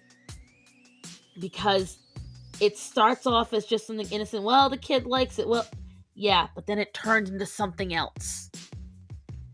And you don't realize it until it's too late. That's the problem. And I know that sounds very doomsday-ish. But I would much rather children learn about that when they're older than now. One of my favorite movies is Connie and Carla. Not a very well-known film. I love that movie. It's all about drag queens. To Wong Fu, Thanks for the Memories. One of my other favorite films. All about cross-dressers and drag queens. Let me see. I missed all the things. If you're too confused to know anything, you don't know your rights and you won't defend them. The good thing about trauma is that you know what to look out for. Terrible, though, that you have to go through something that's really bad before anyone teaches you coping skills. And when it's too late, the damage is done. Exactly. And this is the stuff I'm talking about, guys. And it's 4:14. Holy shit. Moon, why didn't you tell me? Oh, sorry, I forgot when the time to stop. I was listening to you, so I got I know distracted. I'm distracting. I get it. Well, here's what I will tell you all. If you think that inherently being a drag queen is an evil profession, it's not. It is a very old profession. Do I believe it's a family-friendly one? Absolutely not. And if you believe that, I will fight you on it. There's a time and a place for everything. Drag's time and place is with adults. Time to make a big salad for dinner. Will you enjoy that salad? But here's what I will tell you guys. I'm gonna go because it's going on 4:30 and my animals are staring me down because they are used to me being done with the stream by now. I want to thank you all for being here. I want to thank everyone that either sent me birthday wishes or gifts or love or any of that jazz. I appreciate any and all of it. If you like what I do, if you want to support me, and you look on the bottom, all right here, all on the bottom, I have my Patreon. For as low as $1 a month, you can support me. The higher the tier, the more art stuff you get out of me. If you want to follow my artwork that I post publicly, there is some exclusive things on Patreon. I am doing giveaways. However, I have stopped them for a little bit of time just because monetarily I couldn't afford to do them. I still have to send out 2 of them. Yes, I have a Discord. If you want to see all the shenanigans that all of my people get into, Choco and Bublito and my friend Nikki are extremely active on the Discord. They keep that thing going because sometimes I forget it exists. If you want to see my publicly posted artwork, go on to my Instagram. And if you want to see my super hot takes, go on to my Twitter. Otherwise, guys, thank you so much for being here. Thank you for supporting me. Thank you for the conversation. Maybe you would want to debate Savvy write books sometimes. Have you heard of her? I have not. Send me that in an email share to thestarson@yahoo.com. Otherwise, guys. Oh, and I'm planning on cutting up some of these streams into little bits for TikTok and for Shorts channel. Otherwise, guys, have a wonderful day. Thank you so much for joining me. Remember to tell the people that are important to you that you love them and to be safe. Yes, like, comment, subscribe. Apparently now you have to ask that on YouTube. It's a thing. So please like, comment, subscribe, share, all that jazz. Keep me in that algorithm, that good, beautiful, gorgeous, evil algorithm. Moon, thank you so much for joining me today. Thank you for having me. Absolutely, anytime. I love you. Bub, I guess I was happy to have you on too. And thank you, Mitchell, as well. But everyone have a wonderful day. Be safe out there. And I will see you on Thursday's upload once I get it edited. Bye, everybody. Have a good one.